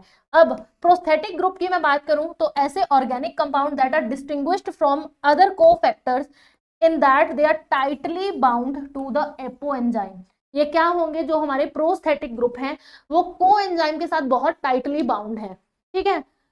For example in peroxidase and catalase which catalyse the break down of hydrogen peroxide to water and oxygen, haem is the prosthetic group and is part of active site of the enzyme. अब क्या है, peroxidase और जो catalase enzyme है जो क्या करती हैं, हाइड्रोजन पेरोक्साइड का ब्रेकडाउन करवाती हैं वाटर और ऑक्सीजन में। इन एंजाइम्स के साथ हीम जो एक प्रोस्थेटिक ग्रुप है, हीम नाम का प्रोस्थेटिक ग्रुप जो है वो लगा रहता है इनकी एक्टिव साइट पे और इनकी एक्टिविटी को एनहांस कराता है। आगे अगर बात करें कोएंजाइम की, तो कोएंजाइम्स आर आल्सो ऑर्गेनिक, ये भी ऑर्गेनिक हैं, but their association with apoenzyme is only transient, usually occurring during the course of catalysis। मतलब इनका अब जो प्रोस्थेटिक ग्रुप थे वो टाइटली अटैच रहते हैं, पर इनका जो अटैचमेंट है वो ट्रांजिएंट है, सिर्फ जब जरूरत है तब अटैच हल्का सा कर जाएंगे, that's it. Furthermore, coenzymes serve as cofactors in number of different enzyme catalyzed reaction। अब coenzymes जो है वो cofactor की तरह भी एक्ट करती हैं बहुत सारी रिएक्शन में। Essential chemical components of many coenzymes। अब जो कोएंजाइम हैं उनके साथ बहुत ही एसेंशियल केमिकल कंपोनेंट्स हैं, जैसे कि vitamins, coenzymes nicotinamide, adenine dinucleotide and NADP contains vitamin niacin. अब बहुत सारी जो एंजाइम्स हैं जैसे कि निकोटिनामाइड, एडेनिन, ये सारी के साथ क्या है, विटामिन्स जो है जैसे कि नायासिन जो है वो अटैच रहता है as a coenzyme. Number of enzyme require metal ions for their activity. अब क्या है, मेटल आयंस भी कई बार एंजाइम के साथ लगे होते हैं ताकि उनकी एक्टिविटी इंक्रीज हो सके। तो वो मेटल आयंस क्या काम करेंगे, वो करते हैं formation of coordination bonds with side chains on the active site at the same time from one or more coordination bond with the substrate. अब क्या है कि वो एक्टिव साइट पे कुछ बॉन्ड फॉर्मेशन करेंगे और उसी टाइम पे वो सबस्ट्रेट के साथ भी कुछ बॉन्ड फॉर्म करेंगे। एग्जाम्पल जिंक, जिंक क्या है, एक कोफैक्टर है for the proteolytic activity of enzyme carboxypeptidase. जो एंजाइम कार्बोक्सीपेप्टाइडेज है उसकी जो एक्टिविटी है वो जिंक मेटल जो है उसके अटैचमेंट के साथ जब वो मेटल आयन लगता है तो एक्टिविटी एनहांस हो जाती है। Catalytic activity is lost when cofactor is removed from the enzyme, which testifies that they play a crucial role in catalytic activity of enzyme। अब जब ये cofactor जो है, जो नॉन प्रोटीन पार्ट है, इसको रिमूव कर दिया जाए एंजाइम से, तो ये ऑब्जर्व किया गया है कि उनकी कैटालिटिक इफेक्ट जो एक्टिविटी है वो डिक्लाइन हो जाती है, रिड्यूस हो जाती है। अब इससे ये पता लगता है कि cofactors are important for enhancing the activity of enzyme. Last part of the chapter, सारा चैप्टर पढ़ लिया, लास्ट पार्ट आ गया है, that is summary. Summary miss कभी नहीं करते बेटा, समरी भी इंपॉर्टेंट है, कई बार 1-2 क्वेश्चन समरी से ही बन जाते हैं जो आगे टेक्स्ट में नहीं दिए होते। पढ़ते हैं summary. Although there is a bewildering diversity of, हालांकि बहुत ज्यादा डाइवर्सिटी है लिविंग ऑर्गेनिज्म की, their chemical composition and metabolic reaction appear to be remarkably similar. अब हमने पढ़ा कि बहुत बायोडाइवर्सिटी है लेकिन उनकी केमिकल कॉम्पोजिशन जो है वो कुछ हद तक सिमिलर ही है। Elemental composition of living tissue and non-living matter appears also to be similar when analyzed qualitatively। तो जब qualitatively analyze किया गया कि किस किस तरह के compounds elements पड़े हैं नॉन लिविंग और लिविंग टिश्यू में, जैसे कि अर्थ क्रस्ट हमने नॉन लिविंग के तौर पे ली, तो देखा गया कि similar type of elements present हैं। जब क्लोजर एग्जामिनेशन किया गया तो ये पता लगा कि relative abundance of carbon, hydrogen, oxygen is higher in living system as compared to in animate matter. In animate matter का मतलब होता है नॉन लिविंग मैटर, ठीक है। तो जब ये कंपेयर किया गया, क्वांटिटेटिवली स्टडी किया गया, उनकी रिलेटिव अबंडेंस देखी गई, तो पता चला कि लिविंग में जो कार्बन, हाइड्रोजन, ऑक्सीजन है वो ज्यादा है as compare to non living. Most abundant chemical in living organism is water. सबसे ज्यादा हमारे जो लिविंग ऑर्गेनिज्म है उनमें क्या प्रेजेंट है? Water. There are thousand of small molecular weight less than 1000 dalton biomolecule. Living जो हमारी बॉडीज हैं उनमें क्या प्रेजेंट है? बहुत छोटे छोटे मॉलिक्यूल्स हैं जिनका वेट जो है वो 1000 डेल्टन से भी कम है, उनको क्या बोला गया? Biomolecules. Amino acid, monosaccharide, disaccharide, sugar, fatty acid, glycerol, nucleotide, nucleoside, nitrogen bases are some of the organic compound seen in living organism. तो ऑर्गेनिक कंपाउंड की बात करूं तो वो है हमारे amino acid, monosaccharide, disaccharide, fatty acid, glycerol, nucleotide, nucleoside, nitrogen bases. There are 20 type of amino acid. अब amino acid की बात करूं तो 20 टाइप ऑफ अमीनो एसिड हैं and 5 type of nucleotide. 5 type of nucleotides कौन से थे? एडिनाइलिक एसिड, ग्वानिलाइक, जो एडेनिन, ग्वानिन, साइटोसिन, थायमिन और यूरेसिल, इन पांचों से जो नाइट्रोजन बेसिस से जो न्यूक्लियोटाइड बने वो भी क्या है? 5 हैं। Fats and oils are glycerides. ये एक तरह से क्या है? ग्लिसराइड्स हैं, monoglyceride, triglyceride, diglyceride, in which fatty acid are esterified to glycerol, जिसमें फैटी एसिड और ग्लिसरॉल के बीच एस्टर बॉन्ड की फॉर्मेशन है। Phospholipid contain in addition phosphorylated nitrogenous compound. जो फॉस्फोलिपिड्स हैं उनके अंदर क्या होगा? लिपिड के साथ जो बाकी लिपिड R प्लस COH है उसके अलावा भी क्या प्रेजेंट होगा? Phosphorylated nitrogenous compound. तो फॉस्फेट ग्रुप जो है वो प्रेजेंट हो सकता है। Only 3 type of macromolecules. अब मैक्रोमोलिक्यूल्स क्या है? 3 टाइप के हैं, वो क्या है? Proteins, nucleic acid and polysaccharides. Proteins, nucleic acid और पॉलीसेकेराइड मैक्रोमोलिक्यूल्स हैं, बाकी जो पड़े वो क्या थे? Micromolecule found in living organism. अब लिपिड्स की बात करूं, because of their association with membrane separate into macromolecule fraction. अब क्योंकि हमने पढ़ा लिपिड्स जो है वो मेम्ब्रेन का पार्ट है, मेम्ब्रेन को जब हमने डिस्ट्रक्ट किया वेसिकल्स बने, वो वेसिकल किसमें आए? जो एसिड इनसॉल्युबल फ्रैक्शन थी उसमें आए, इसलिए लिपिड्स को भी हमने मैक्रोमोलिक्यूल की कैटेगरी में रख लिया, क्योंकि ये सारे वही हैं जो लिपिड जो एसिड इनसॉल्युबल फ्रैक्शन वाले थे। बायोमैक्रोमोलिक्यूल्स आर पॉलीमर्स। ये जो सारे मैक्रोमोलिक्यूल्स हैं वो पॉलीमर्स हैं। प्रोटीन्स अमीनो एसिड से बने हैं, जो न्यूक्लिक एसिड है वो न्यूक्लियोटाइड से बने हैं, पॉलीसेकेराइड मोनोसेकेराइड से बने, तो हर चीज क्या है? एक पॉलीमर है। They are made of building blocks which are different. अब ये different type of building block से बने हैं, इसलिए ये हेट्रोपॉलीमर्स हैं। अब प्रोटीन्स की बात करूं तो वो किससे बने हैं? They are heteropolymers of amino acid. Nucleic acid की बात करूं जैसे RNA, DNA, they are composed of nucleotides. अब biomacromolecules have hierarchy of structure. अब प्रोटीन्स की बात करें तो उनका बायोमैक्रोमोलिक्यूल है जो कि उनके अंदर हायरार्की ऑफ स्ट्रक्चर है, primary, secondary, tertiary and quaternary. Nucleic acid serve as genetic material. DNA, RNA genetic material की तरह होते हैं। Polysaccharide are component of cell wall in plant, fungi and also exoskeleton of arthropod. अब हमने पढ़ा कि cellulose वगैरह जो है वो किसमें? प्लांट सेल वॉल में पड़े होते हैं। काइटिन जो है वो आर्थ्रोपोड मेम्ब्रेन का हिस्सा है, एक्सोस्केलेटन का हिस्सा है। They are also use for storage forms of energy. अब क्या है? एनर्जी की स्टोरेज के लिए भी यूज किया जाता है, जैसे कि स्टार्च एंड ग्लाइकोजन प्लांट और एनिमल की बात करें। Protein serve as variety of cellular function, many of them are enzyme. Protein के बहुत सारे फंक्शन हैं, उनमें से बहुत सारे एंजाइम हैं, कुछ एंटीबॉडीज हैं या फिर कुछ रिसेप्टर की तरह एक्ट करते हैं, कुछ हार्मोन की तरह एक्ट करते हैं, और अदर्स आर स्ट्रक्चरल प्रोटीन। इसके अलावा कुछ जो है वो स्ट्रक्चरल प्रोटीन है जो हमारी सेल मेम्ब्रेन में स्ट्रक्चरल फ्रेमवर्क प्रोवाइड करते हैं। जो लिपिड बायलेयर है उनके बीच बीच में प्रेजेंट है, ट्रांसपोर्ट का भी काम करते हैं। कोलेजन जो है वो एनिमल वर्ड की बात करें तो सबसे अबंडेंट प्रोटीन है इन एनिमल वर्ड। वही जो रिबिस्को है, ribulose biphosphate carboxylase oxygenase, it is most abundant protein in the whole biosphere. पूरे बायोस्फीयर की, पूरे लिविंग वर्ल्ड की बात करूं तो रोबिस्को जो है वो सबसे अबंडेंट हमारे पास एंजाइम है, सबसे अबंडेंट प्रोटीन है हमारे पास। Enzymes are proteins which catalyse biochemical reaction in the cell. अब एंजाइम होती क्या है? एक तरह की प्रोटीन्स होती हैं जो बायोकेमिकल रिएक्शन, हमारी लिविंग बॉडीज के अंदर होने वाली केमिकल रिएक्शंस यानी कि बायोकेमिकल रिएक्शन उनको कैटेलाइज करती हैं। जो एंजाइम्स न्यूक्लिक एसिड से बनी होंगी उनको बोलते हैं ribozyme with catalytic power. Proteinaceous enzyme की बात करें तो दे एग्जिबिट सबस्ट्रेट स्पेसिफिसिटी। वो किसी स्पेसिफिक सबस्ट्रेट को ही, जिसका स्ट्रक्चर, जिसकी ऑर्गेनाइजेशन उस एक्टिव साइट के साथ कंपैटिबल है, वही सबस्ट्रेट जो है वो अटैच कर सकता है।